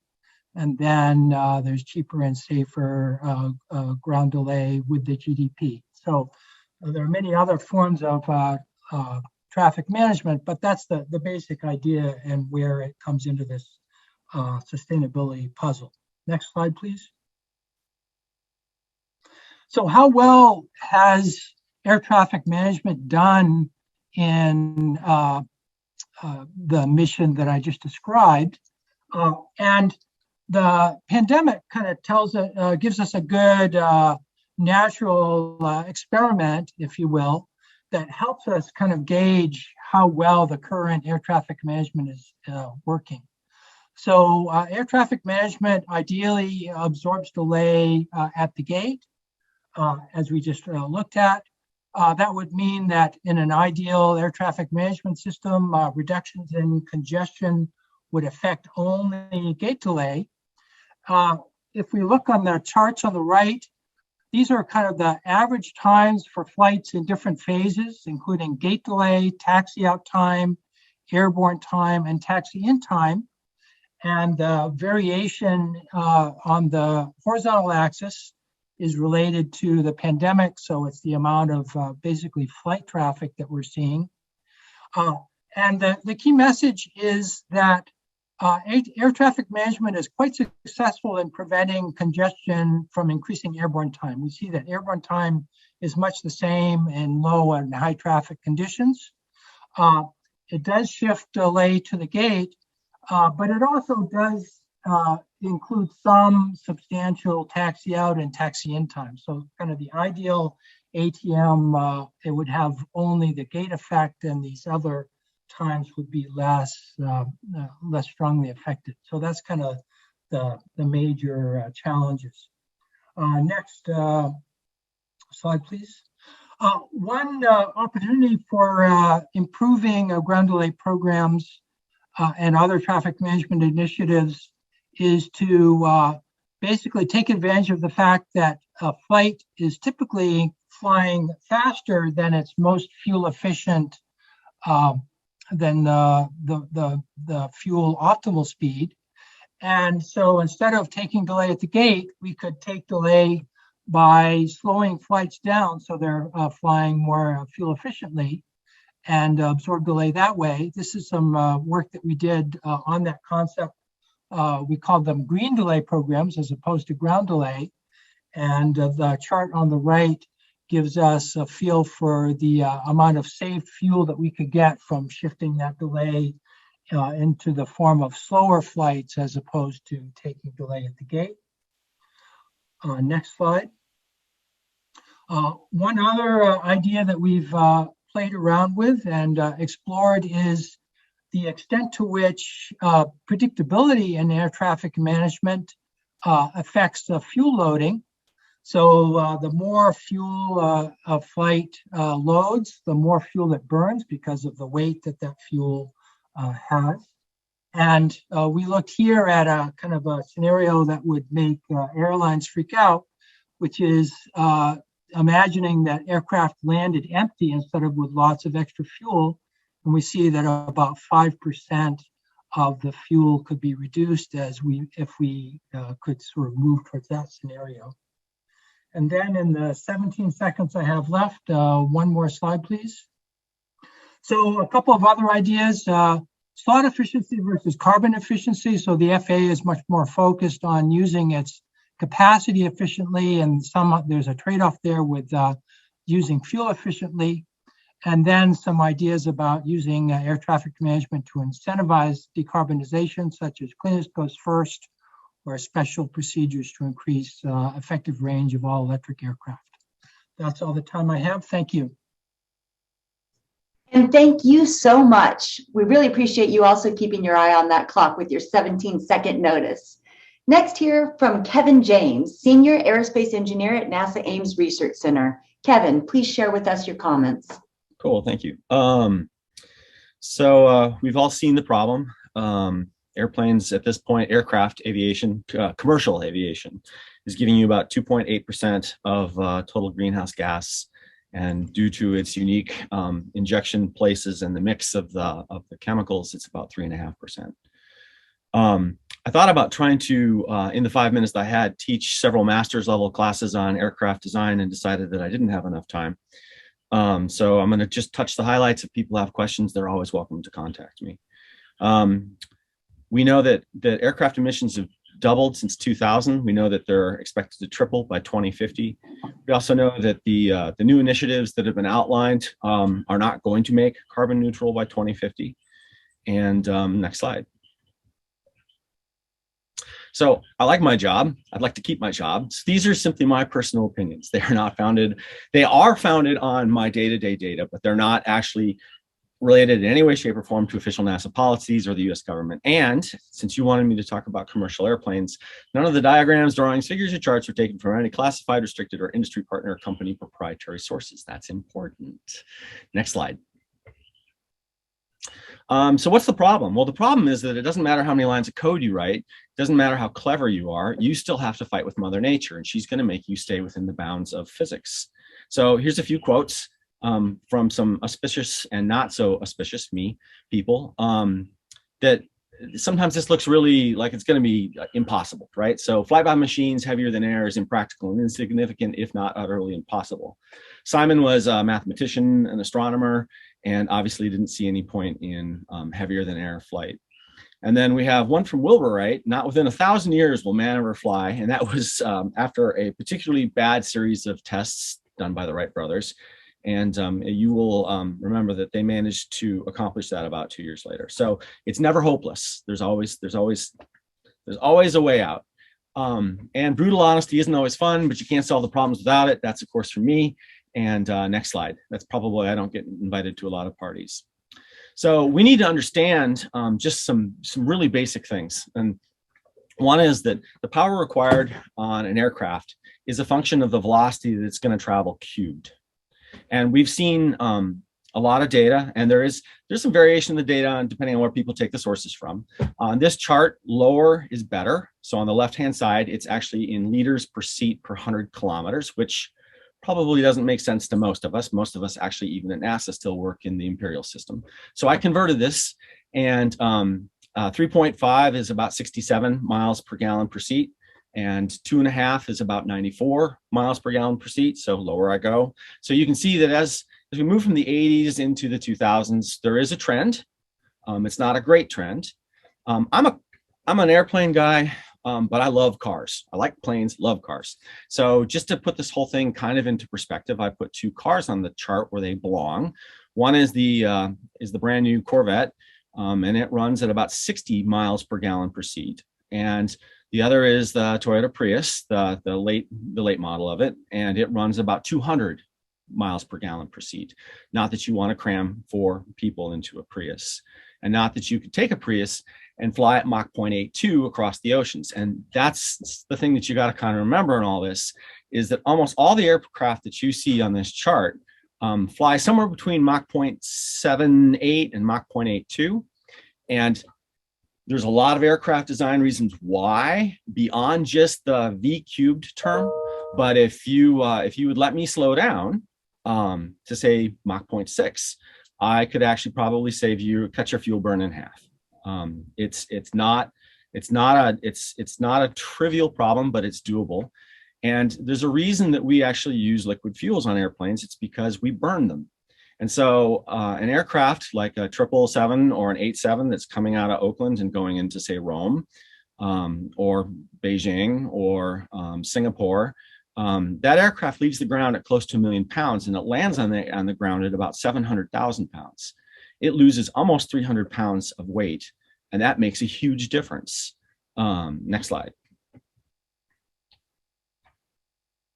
So the only thing to get from this is fuel burn at a specified range. And what you can see is that we're beginning to run out of improvements. The efficiency gains are stagnating, and we really need breakthrough technology. So we're just asymptotically approaching an answer. Now there are gains that are left, but this is going forward. Next slide. So if I need breakthrough technologies, what are they? Remember I said that, hey, these new initiatives, they're not going to meet carbon neutral by 2050. So we need actually fairly large improvements.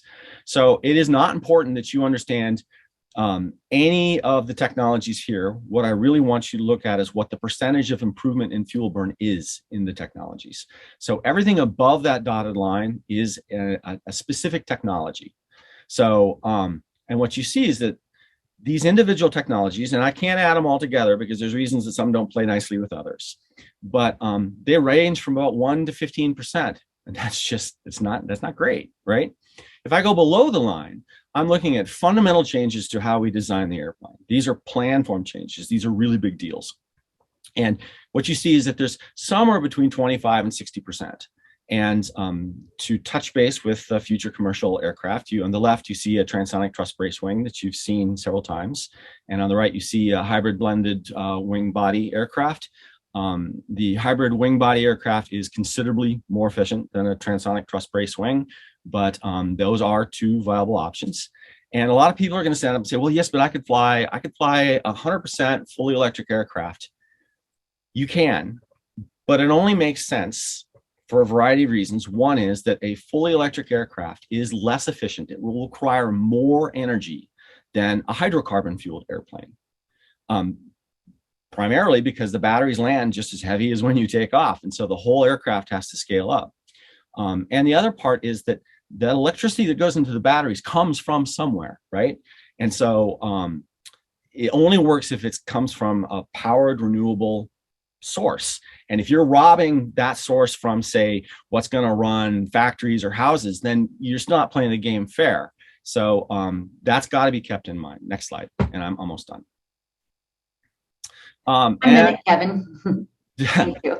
To create an even bigger buzzkill, here's the bigger problem. The bigger problem is that over 50% of the CO2 created comes from around 6% of the flights. And that's because a long-haul airplane spends literally 70% of its entire 25-year service life in the air, right? So Bob had alluded to this earlier on, that we fly longer distances. And even though aircraft are as efficient or better than some cars per passenger seat mile, the long-haul flights, people going back to India, people going back to China, running cargo across the oceans, these are generating a huge amount of the CO. And those aircraft are not going to benefit from battery technology. So the short flights that actually could be benefited from battery technology contribute almost nothing to the CO2 emissions. Next slide. And I think this is last slide, please. All right. This is specific energy and energy density of various fuels. You see lead acid, lithium ion, and yes, it's 30 to 40 times between batteries and Jet A. Next slide. And I think this is done. There's no magic. Any foreseeable fully electric aircraft, it will require more energy than a conventional airplane. However, that just may be the fully burdened value of having to fly. And the problem is overconstrained, so something's going to have to give. Maybe people will have to change expectations, or maybe we have to change fuel sources and rearrange how we prioritize. Thank you. Thank you, Kevin. I love your style. I wish we had more time to spend with you today. Thanks for breaking it down like that. Let's hear now from Kevin James, Senior Aerospace Engineer at NASA Ames Research Center. No, I'm done. That was a faux pas. Sorry about that. Dr. Serena Alexander will be rounding out as our last speaker. Again, MTI Research Associate and Professor at San Jose State University. Serena. Thank you so much, Karen, for the introduction. Thank you for inviting me, and thank you, participants, for joining us and also staying with us. Next slide, please. So I'm focusing on climate action planning. So instead of focusing on technical things, I'll be focusing on the planning side of things. Climate action planning has two key components. One is about mitigation. How do we reduce emissions through various actions that we can take? And adaptation, which is about adapting to the adverse impacts of climate change. It is important to think about mitigation and adaptation simultaneously because there are opportunities for integrated actions or actions that have both mitigation and adaptation benefits. If you are interested in learning more about integrated actions, I encourage you to check MTI's website. We have a publication that specifically focuses on integrated actions and synergies between mitigation and adaptation. Next slide, please. In the United States, we have had inconsistent federal leadership when it comes to climate action planning.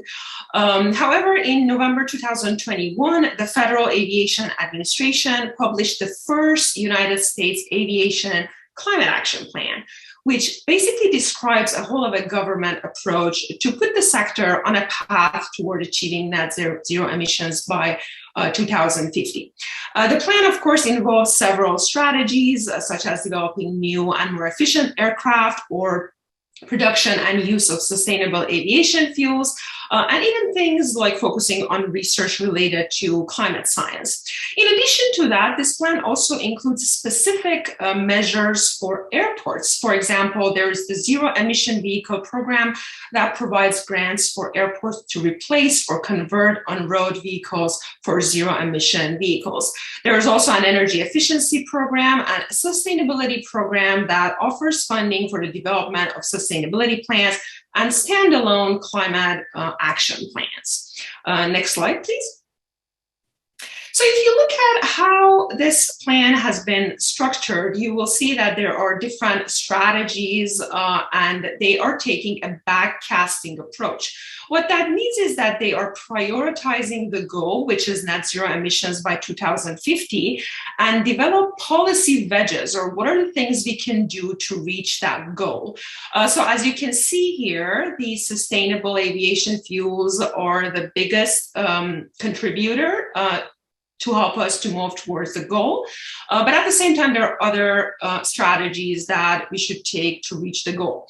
The reason that I'm stressing this is because this is not how we usually plan. And if I wanted to contrast this, for example, to the infrastructure plan at the federal level, this is not how we approach that planning process. So instead of focusing on the goals, which initially was a climate action focused goal, we focus more on what are the things that we're going to prioritize and what are the things that we're just going to cut.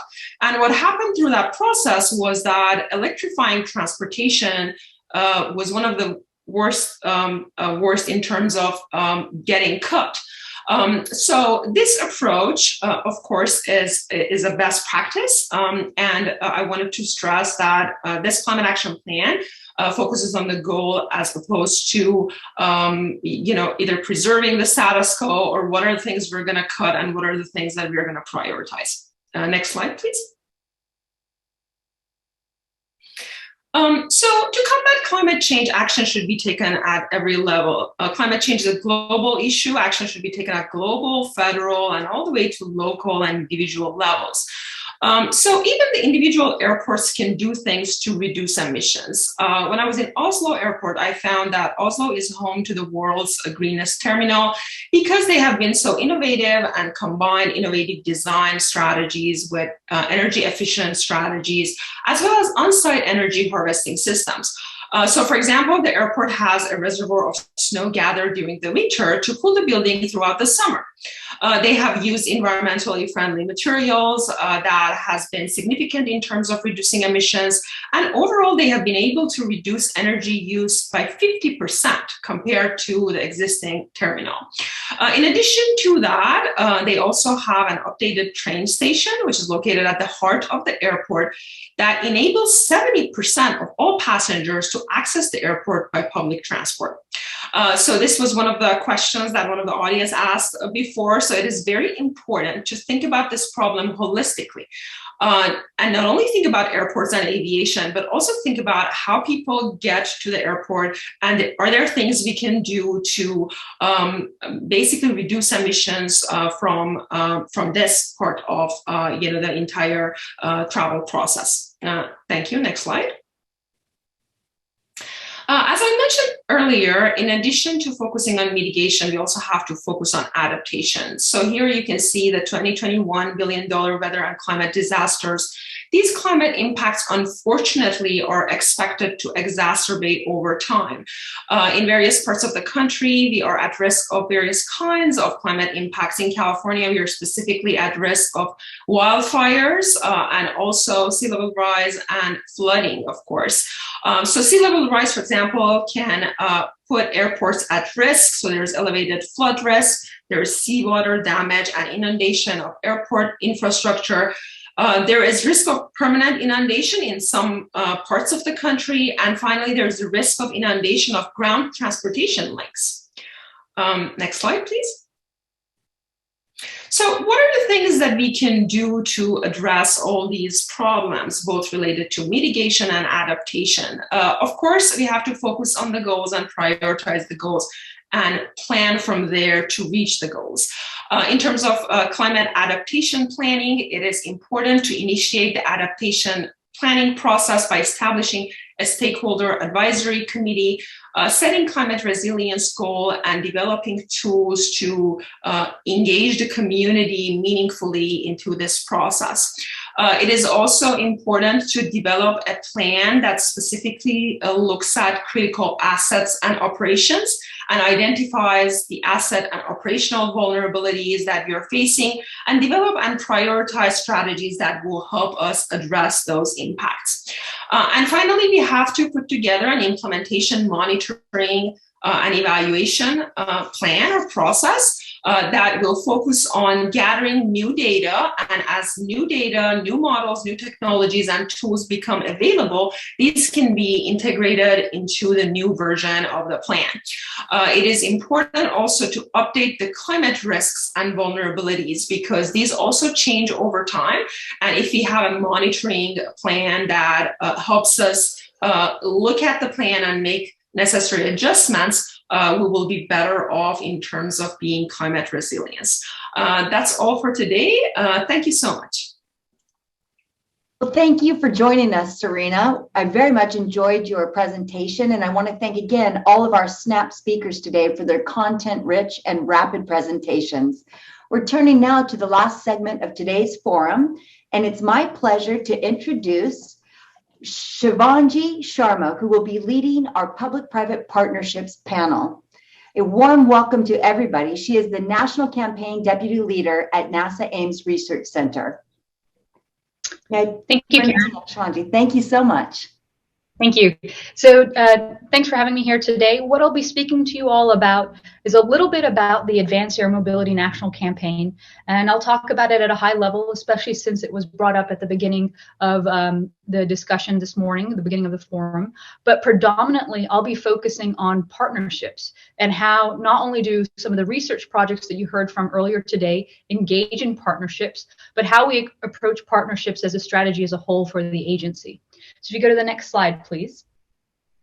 So let me just pause and talk about advanced air mobility. So advanced air mobility is really about enabling the integration of new vehicles, new configurations. So you can think about vehicles that go beyond the traditional wing and truss frames that you've seen, but vehicles that incorporate rotors, much like traditional helicopters, but the number of rotors may increase, the configuration of those rotors may also change, and you also might have things like tilt wing configurations. So as we see this advent of new types of vehicle forms and configurations, as well as new forms of propulsion, whether that's electric, hybrid, or a combination of some other SAFs that you heard about earlier today. Those are all components that we're interested in exploring and understanding of how these vehicles that can carry 2 to 5 passengers, transport both people and cargo from 50 to 100 nautical miles, how they can be incorporated into our air traffic system and really enable both urban and regional transport. So that's part of what the focus of the Advanced Air Mobility project really is. And it's really come about because of a confluence of technologies that have come together. So you can think about increasing electrification of aviation, so electric motors, distributed electric propulsion, other alternate propulsion methods, but it's also the combination of evolving flight software and sensors, increasing automation for these complex configurations of management of these vehicles, as well as digital networks. And all of those combined have led us to advanced air mobility today. So as part of advanced air mobility, the partnerships that we have formed is really the cornerstone of how we are approaching enabling an ecosystem. And again, this is true whether we're talking about some of the flight demonstrators you heard from some of the NASA leaders earlier today, so the sustainable flight demonstrator or the electric powertrain flights demonstrator. And partnerships are also part of some of the other research projects that are involved in enabling additional tools and technologies to transform our air traffic management systems to enable those efficiencies that we're trying to glean out of that system. So in terms of partnerships with industry, in order to maintain an ecosystem approach, it's important that we consider partnerships with vehicle manufacturers, so the OEMs that are developing these configurations of vehicles, whether that's existing manufacturers like the Boeing or Airbuses of the world, as well as the new smaller manufacturers that are developing some of these new electric vertical takeoff landing vehicles. So that's part of the strategy, but the vehicle providers are just one component. In order to take that ecosystem approach, we also are partnering with industry providers that are exploring new air traffic management solutions. So you can think about these third-party companies that are developing technologies to supplement existing air traffic control, especially that these technologies that would be needed, as you can imagine the scale for these vehicles as they come into our air traffic management system. And then finally, some of the other speakers have mentioned this as well, but the infrastructure needs for this ecosystem are also important. So in addition to the vehicle, the airspace component infrastructure has to also be considered hand in hand as we develop this ecosystem. And infrastructure can include a number of components, whether that's sensors for enabling weather information to be distributed, the digital communication links that are really required to help us move away from voice communications, as well as ensuring that the sustainability of the fuel sources, whatever they may be, for that particular vehicle can be provided at these various sites. So that's one component of our partnership strategy as a whole across a number of different research projects, is focusing on engaging with industry, but from a multidisciplinary perspective. In addition to engaging with industry, engaging with academia is key. So ensuring that we have pathways for research, innovation, such that research can really be multiplied is also part of our research, our partnership strategy. So you heard a lot about our university leadership initiatives. That's a key component that's helping us ensure that we're engaging strongly with a number of different universities. There are also a number of other mechanisms in which universities are engaging with NASA research. And then if you notice in this arrow graphic, at the bottom you see the community aspect. And that's also very important as we approach this ecosystem and trying to understand how we can actually enable some of the technologies that you've heard about and start to ensure that they become adopted by communities. And so this means that we have to be working with local Department of Transportation agencies, as well as local municipalities, cities, states.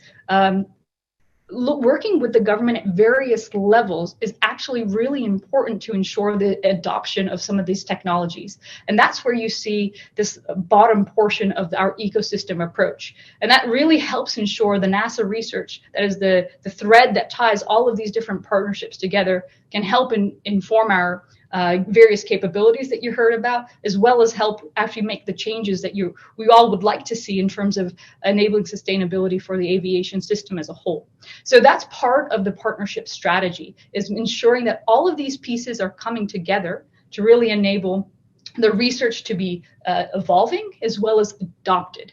And then finally, part of the research portfolio is strong engagement with the FAA and standards bodies, because it's not only sufficient to have research being developed and technology being developed, it's also important that regulation and policy follow suit. And so ensuring that we have strong partnerships with the FAA as well as other regulatory agencies is also part of our effort. If we go to the next slide, please. One of the things that I also wanted to highlight here, this is just an example of the number of different agencies and organizations that could be considered as community stakeholders or partners. This is just to give you a snapshot of how advanced air mobility is engaging and working with the community, but it's really to highlight that there are a number of different partnerships that can be formed. It's important to form those partnerships with industry, with the community, and across a number of different organizations. I know part of this discussion is also about how do partnerships come to be? How are they formed? Well, there are a number of different ways that partnerships can be formed. Since we don't have a lot of time to go through each of those in detail, I will direct you to the link that's at the bottom of the slide, but I will talk about a few different partnership strategies that you all can think about and investigate more, and also reach out to me to help understand how you can leverage these partnership capabilities and kind of methods of engaging with NASA as an agency. So first, there's the University Leadership Initiative. There's also small business innovation research programs, which have annual solicitations. In fact, for phase 1 for small business innovation research, that particular announcement is actually open now. In addition to some of those procurement type of capabilities in which you can engage with NASA, there's also other legal instruments that we can use to formulate partnerships. So one of the most common ways to engage with us is through a Space Act agreement. And these are very similar to research and development agreements that we form with private industry partners as well as community partners. And the way that you would actually form these Space Acts is in response to a public announcement. So please feel free to go to that link and begin to see what are some of the ways in which you can engage with us. And there are a number of opportunities in which we can all work together to develop this ecosystem that I referred to. Thank you so much, Ms. Sharma. You are a very excellent presenter, and I could see people getting very excited about these career pathways that you're talking about. And it reminds me of how important it is to have social modeling of people who are in positions that children will want to emulate. And you have a very great style and a very way of connecting with others. So thank you for that. I do note that this has been a wonderful and content-rich forum thus far. We are 7 minutes behind schedule, which isn't so bad given the length of time, but we will turn now to our closing discussion. So thank you today. I'd like to introduce our last moderator of our roundtable, and that's Andrea Pesci. She will be leading a discussion featuring local industries and nonprofits. Andrea is the Director of Industry Alliances and licensee for UC Santa Cruz. Andrea, please take it away and introduce your panelists. Thank you so much, Karen.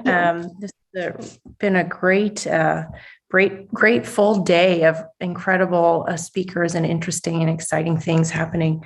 I'm really excited about this. This is, I think, the best for last, even the best for last here. So we're hoping to just have a real informal conversation about how some of these really awesome people at really cool companies are thinking about climate change in aviation. The 4 panelists here who have volunteered their time, and I want to thank you for that as well. Thank you all. Are Amy Gross. Amy Gross is at Joby Aviation. She's the sustainability lead. Chris Bly, among many other hats that he wears, he is the co-founder of the Monterey Bay Drones Automation and Robotics Technology Initiative, DART. David Merrill, he's the CEO and co-founder of Elroy Air, and Michael Reed, the founder of Skybase. I'm going to let them introduce themselves a little bit more with and talk about their roles with respect to what their company is doing. And I'm also going to put in the chat sort of some of the questions that we're thinking about and wanting to talk through a little bit, just as a reminder for everyone in the audience and also for our speakers to just reference as they're talking about what they've got going on. So please, why don't we just go alphabetically as the list shows here. And Amy, if you could tell us a little bit about your company, your role in addressing climate change and its effects on aviation and just the aviation transportation system in general. And then the other questions that we have here that we'd love to work in, we have about 5 to 7 minutes for each person, or how many, climate change, how may climate change alter the planned work that you're doing at your company? How can existing and future policies, research programs, et cetera, be focused to better support the goals of your company or your organization? And Chris's case, how might public-private partnerships help address some of the challenges and goals that you may be facing? So Amy, why don't you go ahead and kick us off, and I may jump in and ask a question if I can to each of you, or if it makes sense, but just why don't we just talk about what you've got going on? Great. Can you hear me okay, Andrea? I can. Great.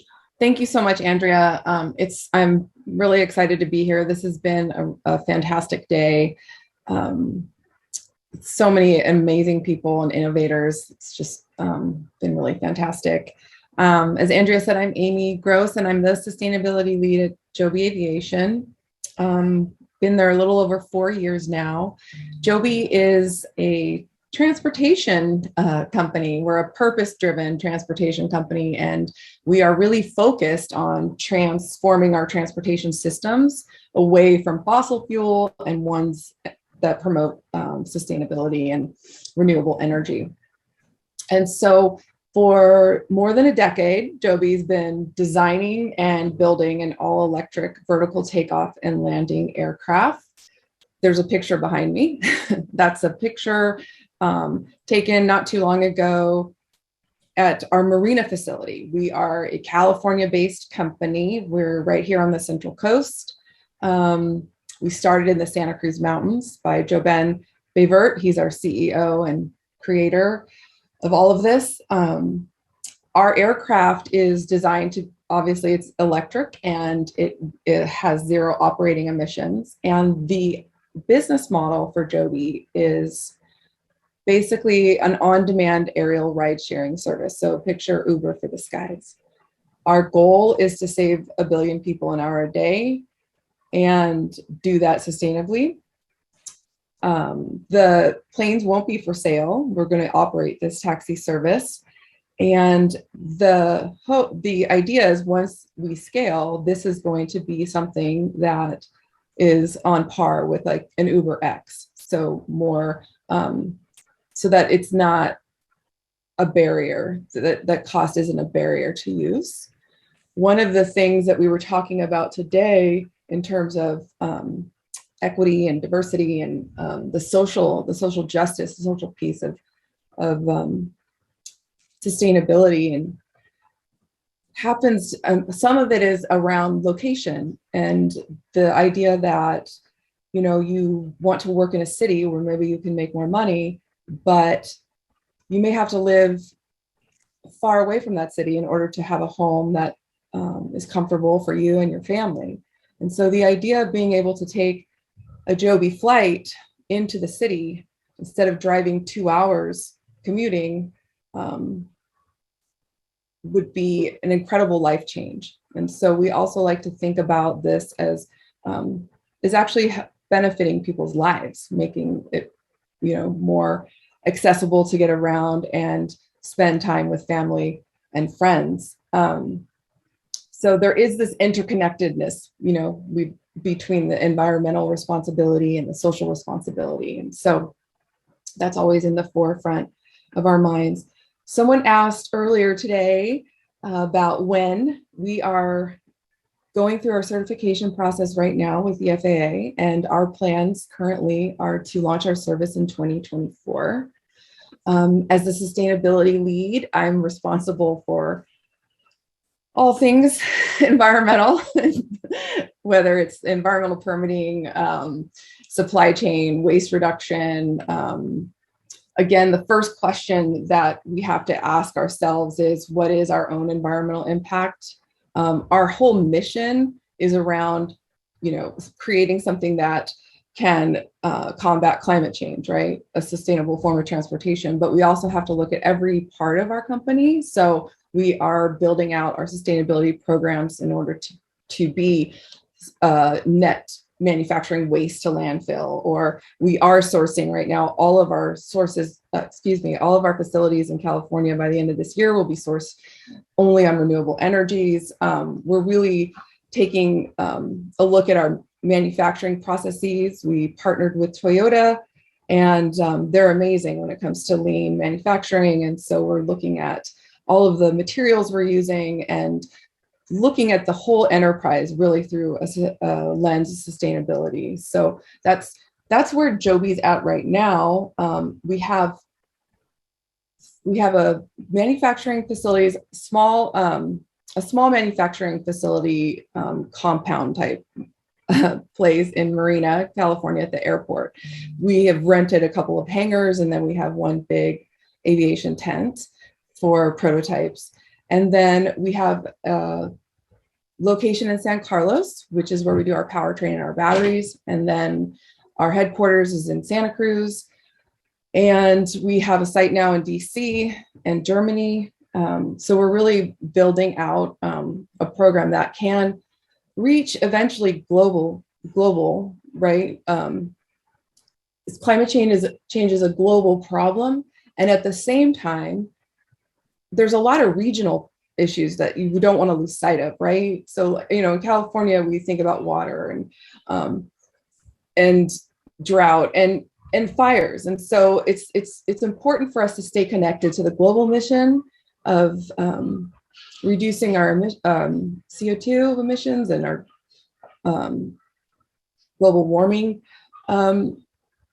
factors, but it is also important for us to really think regionally, and that's where a lot of the public-private partnerships can come in, really reaching out to the community, getting involved.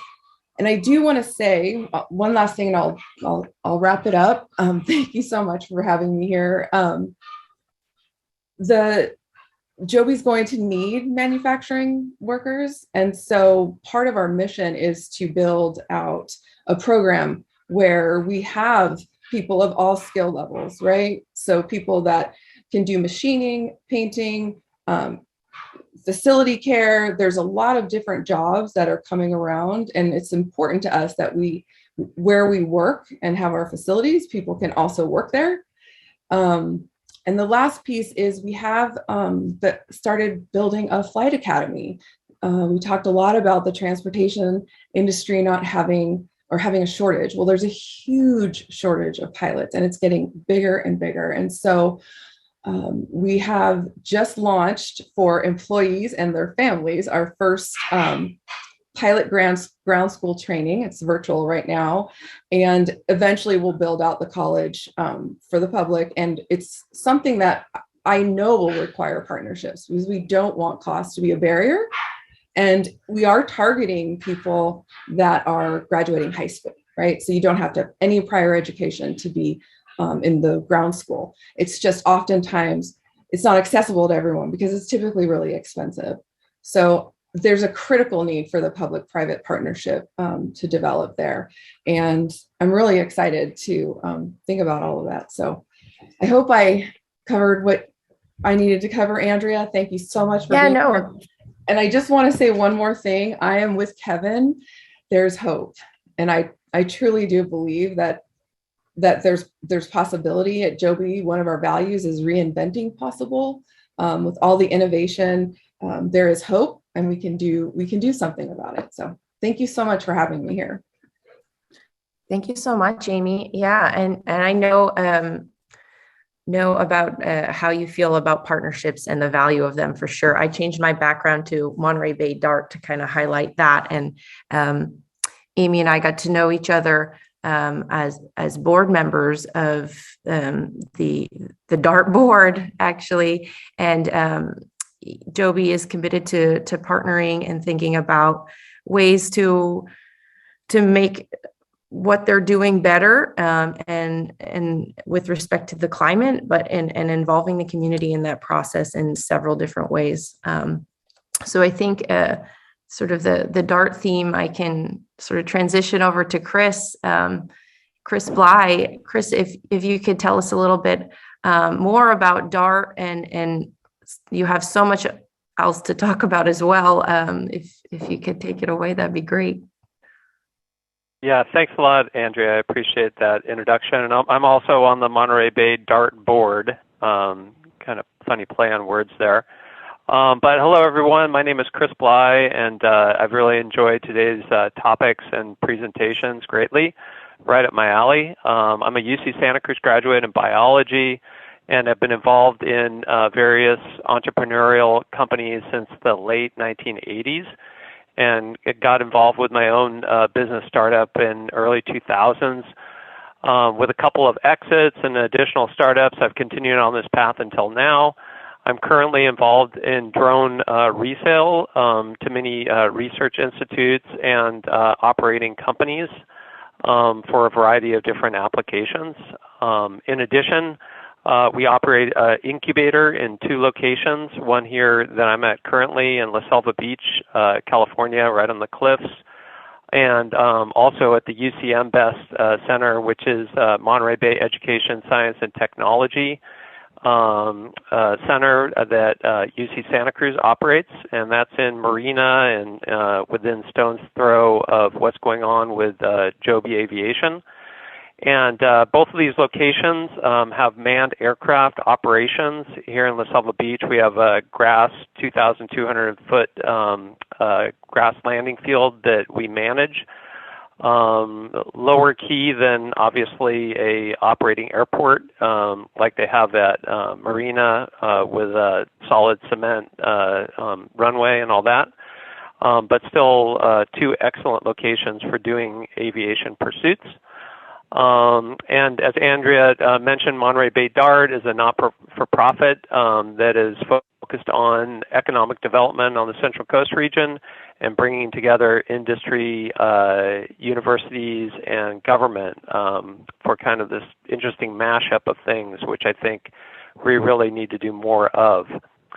So we've been, the Monterey Bay DART has been supporting numerous startups and existing companies and academic research in pursuit of climate change reduction on a lot of different levels. And one of those, as an example, is that we were hosting, this is pre-COVID, meetups out at our facility at UC Best, kind of bringing together speakers. David, I believe, Merrill, who's going to speak later on, has spoken at that event in the past, and we've had others. And they were kind of a great union of meeting what people are doing and people are interested in. And at that meeting, we were able to meet a meteorologist from the Naval Research Lab that is located in Monterey. So the Naval Research Lab does all the science for the Navy. So this is the individual that we spoke with is a meteorologist for that group, and they were looking for a location to situate their weather instrumentation suite. And they wanted it to be on the coast. And I said, hey, you've got to come out to our location in La Selva Beach and have a look, because I think it would be a good place. And they decided to locate all this weather instrumentation equipment here at our location. And pretty much it's very similar to what San Jose State has at their fire weather lab. Their equipment is more mobile than what we have here, but pretty much it's a lot of the same equipment for looking at cloud structures and, in their case, it's fires, to see how, the weather affects fires and how fires create weather. So it's great having this instrumentation equipment here because it sparked a lot of catalyst to other research and aviation endeavors, because flying at lower elevation, which Joby's equipment will be flying at, and others is different than, going up to 30,000 feet and flying up there. There's a lot of challenges around flying at lower elevations. So I'm a true believer in combining these research endeavors with larger breakthrough technologies to ultimately benefit society as a whole. And we need more of these public-private partnerships to really make all this happen. So very keen on supporting these endeavors for a brighter future. So thank you. Thanks, Chris. Yeah, thanks for bringing DART together and establishing it as a place where we can all come together. I think that and think about these things seriously. I think all the panelists have participated in something DART recently or at some point. It's such a great organization and brings a lot of value to this field. David, we would love to hear about your unmanned cargo aircraft and what you're doing and how you're thinking about climate impacts. David Merrill. Great, thank you. Well, it's fun to be here among friends and colleagues, so I appreciate the invitation to speak and share more about what we're doing at my company, Elroy Air. As a personal note, I grew up in Santa Cruz County. So I love the fact that there's a Santa Cruz County connection to so many of us here. Enthusiastic about DART. And today my company, Elroy Air, is based in South San Francisco. So we are a logistics and aerospace company. Our mission is to enable same-day shipping to every person on the planet. And we do work with several partners, including the U.S. Air Force, including NASA, hi Shivanjali, and including the Naval Postgraduate School, and also Lockheed Martin. Can you still hear me? I think one of my earpods just went out. I can hear you perfect. Okay, great. So we're the leading company that's developing vertical takeoff and landing aircraft that are specialized for logistics. And it's a huge global need where we think we can make an enormous impact.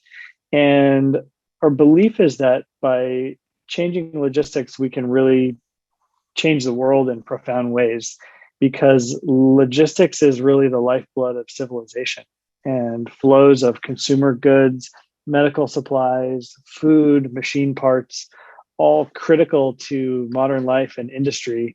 And so access to these should be immediate. And so rapid logistics, where it is implemented, really raises the quality of life and productivity for people and communities. So we're developing an autonomous vertical takeoff and landing aircraft for moving priority shipments. You can see behind me in my background here, this is a earlier version of our vehicle that we built and flew just before COVID in 2019. Stay tuned. We're less than a week away from showing what we've been up to since then. But the value proposition of what our system can do is that it can move priority shipments faster, but without airports. So for middle mile commercial shipping, direct from loading dock to loading dock, for humanitarian aid deliveries, and for military resupply. And so the high level goal is really to enable express time definite shipping everywhere to everyone. And so speaking to the climate change aspect for aviation and transportation, we aim to make air cargo available to thousands more locations, to 1 billion people worldwide, but with emissions that are lower than today's legacy aircraft. So the Chaparral vehicle, that's the name of our aircraft, has much lower emissions per vehicle than trucks or helicopters or larger cargo planes or jumbo jets per mile. And so the way that we're designing this aircraft is with a hybrid electric architecture, which is it's not fully zero emissions, but it's a stepping stone to zero emissions that fits today's mission need. And I think this is, one place where the aircraft design for any specific purpose has to meet the mission need. And in many ways, our aircraft is pretty similar to an electric air taxi vehicle, like the one at Joby. The couple of key differences are it's got autonomous features for picking up and dropping off cargo, and then also the hybrid electric powertrain. So it's a bit like a Prius in that way. And similar to what we've seen in automotive, hybrid electric creates this interesting and useful stepping stone on the pathway to full zero emissions, but for a vehicle that needs a range that is longer than what today's battery technology can do. And so we are eagerly following the advancement of battery energy density, because we're on a path to that becoming really good and really dense, and even meeting the need of long range missions. I think today, as Joby is showing, the battery technology is good enough to meet an urban air mobility need, where you're taking people across town or from downtown to suburbs. For a longer range mission like logistics, you do need to go hundreds of miles at a time. So we're designing our vehicle with a 300-mile range with its hybrid electric powertrain.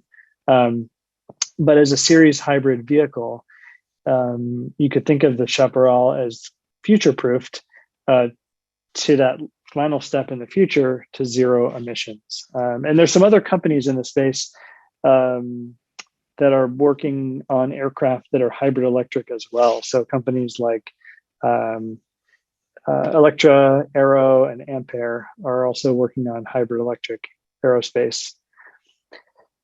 So I will, I guess the last point, we got the question in advance of like, how may climate change alter the planned work or alter kind of our trajectory?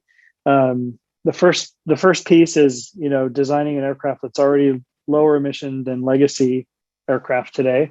And then the second part is with the reality of some amount of climate change that may accelerate the need for better logistics as populations get displaced worldwide. There's going to be a need for more humanitarian logistics. And so we have a partnership with a company called Air Logistics, AYR, that operates in 45 countries to do humanitarian aid shipping. And today they have a fleet of traditional rotorcraft, so traditional helicopter, that are doing these humanitarian aid missions. But our Chaparral gives a way for them to operate in the future in a way that is lower emissions and lower cost also than the way they do it today. So it'll allow kind of an expanded footprint for that kind of operation with lower emissions than traditional rotorcraft. So we're very excited about that partnership. I think we can do a lot of good there, both on the kind of what the deliveries are that we're enabling, and then also keeping emissions lower than the alternative. That's really interesting, David. Thanks for sharing that too. Well, great. Yeah, I mean, I'm kind of thinking about, what's out there in terms of, what emission standards are needing to be met, and how your company is thinking about, even going beyond them, right? Like like you were saying, it's a step towards, net zero or no emissions. And I think that's really exciting and inspiring. And so thank you. Let's hear from Michael Reed and head across the Pacific to New Zealand. Are you in New Zealand right now? I am. I just arrived back from Australia. I'm currently in hotel quarantine in Auckland. I've got Auckland Airport. Yeah, you've got Auckland Airport behind me. But thanks very much, Andrea. Yeah, well, thank you for making it. We really appreciate your time and would love to hear more about Skybase. Thank you. Yeah, I've been in the aviation industry for over 2 decades, first as a pilot in the Australian Air Force and then commercialising aviation technology since 2015. And in 2017, I founded Skybase as an advanced air mobility company, as you mentioned, based in New Zealand, but we're also based in Australia. and soon we'll be coming to California in Santa Cruz. And that's because what we've done is create a flight autonomy upgrade system for existing aircraft or airplanes and for use in the aerial firefighting industry. And the system's called SOFI, S-O-F-I, and it turns effectively aeroplanes into drones, unmanned aircraft. And this is particularly relevant in the context of climate change because, ironically, we can actually use aeroplanes and aviation to massively reduce CO2 emissions from wildfires, which are getting worse every year, as Senator Cortese highlighted. And one interesting statistic is last year in 2021, wildfires released 150% more carbon dioxide into the atmosphere than what Europe, the whole of Europe, released. That amounts to about 6.5 gigatons of CO2, or about 17% of the global total. So very significant problem for climate change, and that's come up a couple of times during the panels today. And Eugene too highlighted this really, really well when he said, it's bizarre to think that in 2022 we're still limited to aerial firefighting less than half the time during daytime only, and when the visibility is good. So that's why we designed SOFI as an upgrade system so that we can upcycle legacy aerial firefighting airplanes to give them those drone capabilities, and therefore use that same airplane to operate as either a manned aircraft or as an unmanned drone by day, by night, or in poor visibility. So really 24/7 operations. So we can effectively double our ability to extinguish wildfires, and that will really significantly, drastically reduce CO2 emissions. And I guess as an added benefit, by upcycling aircraft, we're also reducing CO2 emissions through the life cycle of the aviation product, because aviation is very obviously industry intensive throughout the manufacturing process. And so upcycling existing aircraft, not just tossing them on the trash pile, but upcycling them is a great way to reduce the overall life cycle cost as well, and emissions. We're focused on single engine air tankers. So think basically agricultural aircraft that we take the pilot out of the plane and turn it into a drone and then use that for aerial firefighting at night. And we're about to start a trial in Australia, and we'd like to come across to the US and do some trials there as well. And one of the things about public and private partnerships, our sector is a little bit different to Joby or Elroy, where it's very attractive to VC because of the scale, the sort of the more consumer focused or the commercial side of it. Aerial firefighting, whilst it is a very commercially viable and lucrative industry, it's not at that same scale. So attracting that VC investment is much harder. So public-private partnerships are absolutely essential, and especially if you look at the climate benefit out of this, that's where we're now targeting these public-private partnerships, and we've got that already in New Zealand, and we're setting that up in Australia at the moment with several state governments, and we'll be looking to do that in California as well. So from my perspective, I find that I've really found something. Not only am I passionate about aviation, but business, commercializing technology and the well-being of our planet.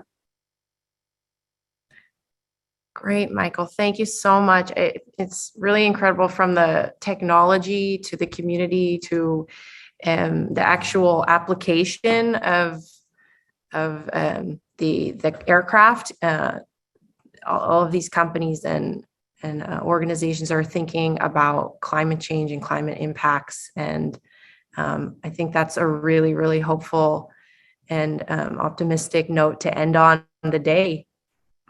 So thank you so much for your time and staying with us. We'll hand it back over to Karen. Thank you so much, Andrea, and thank you to your experts. That was a wonderful discussion. And to those who have stayed with us, this brings our event to a close, but I'd like to note that we will keep the Zoom link open for a few more minutes. There are over 30 questions that have been answered live and in writing in the Q&A feature, so please take a look. There are 3 questions that remain open, so I ask that our experts take a brief look as well and see if you can answer briefly in writing. Just a note, we will have the formal slide deck as well as a video of today's presentations available on the MTI website within a few days.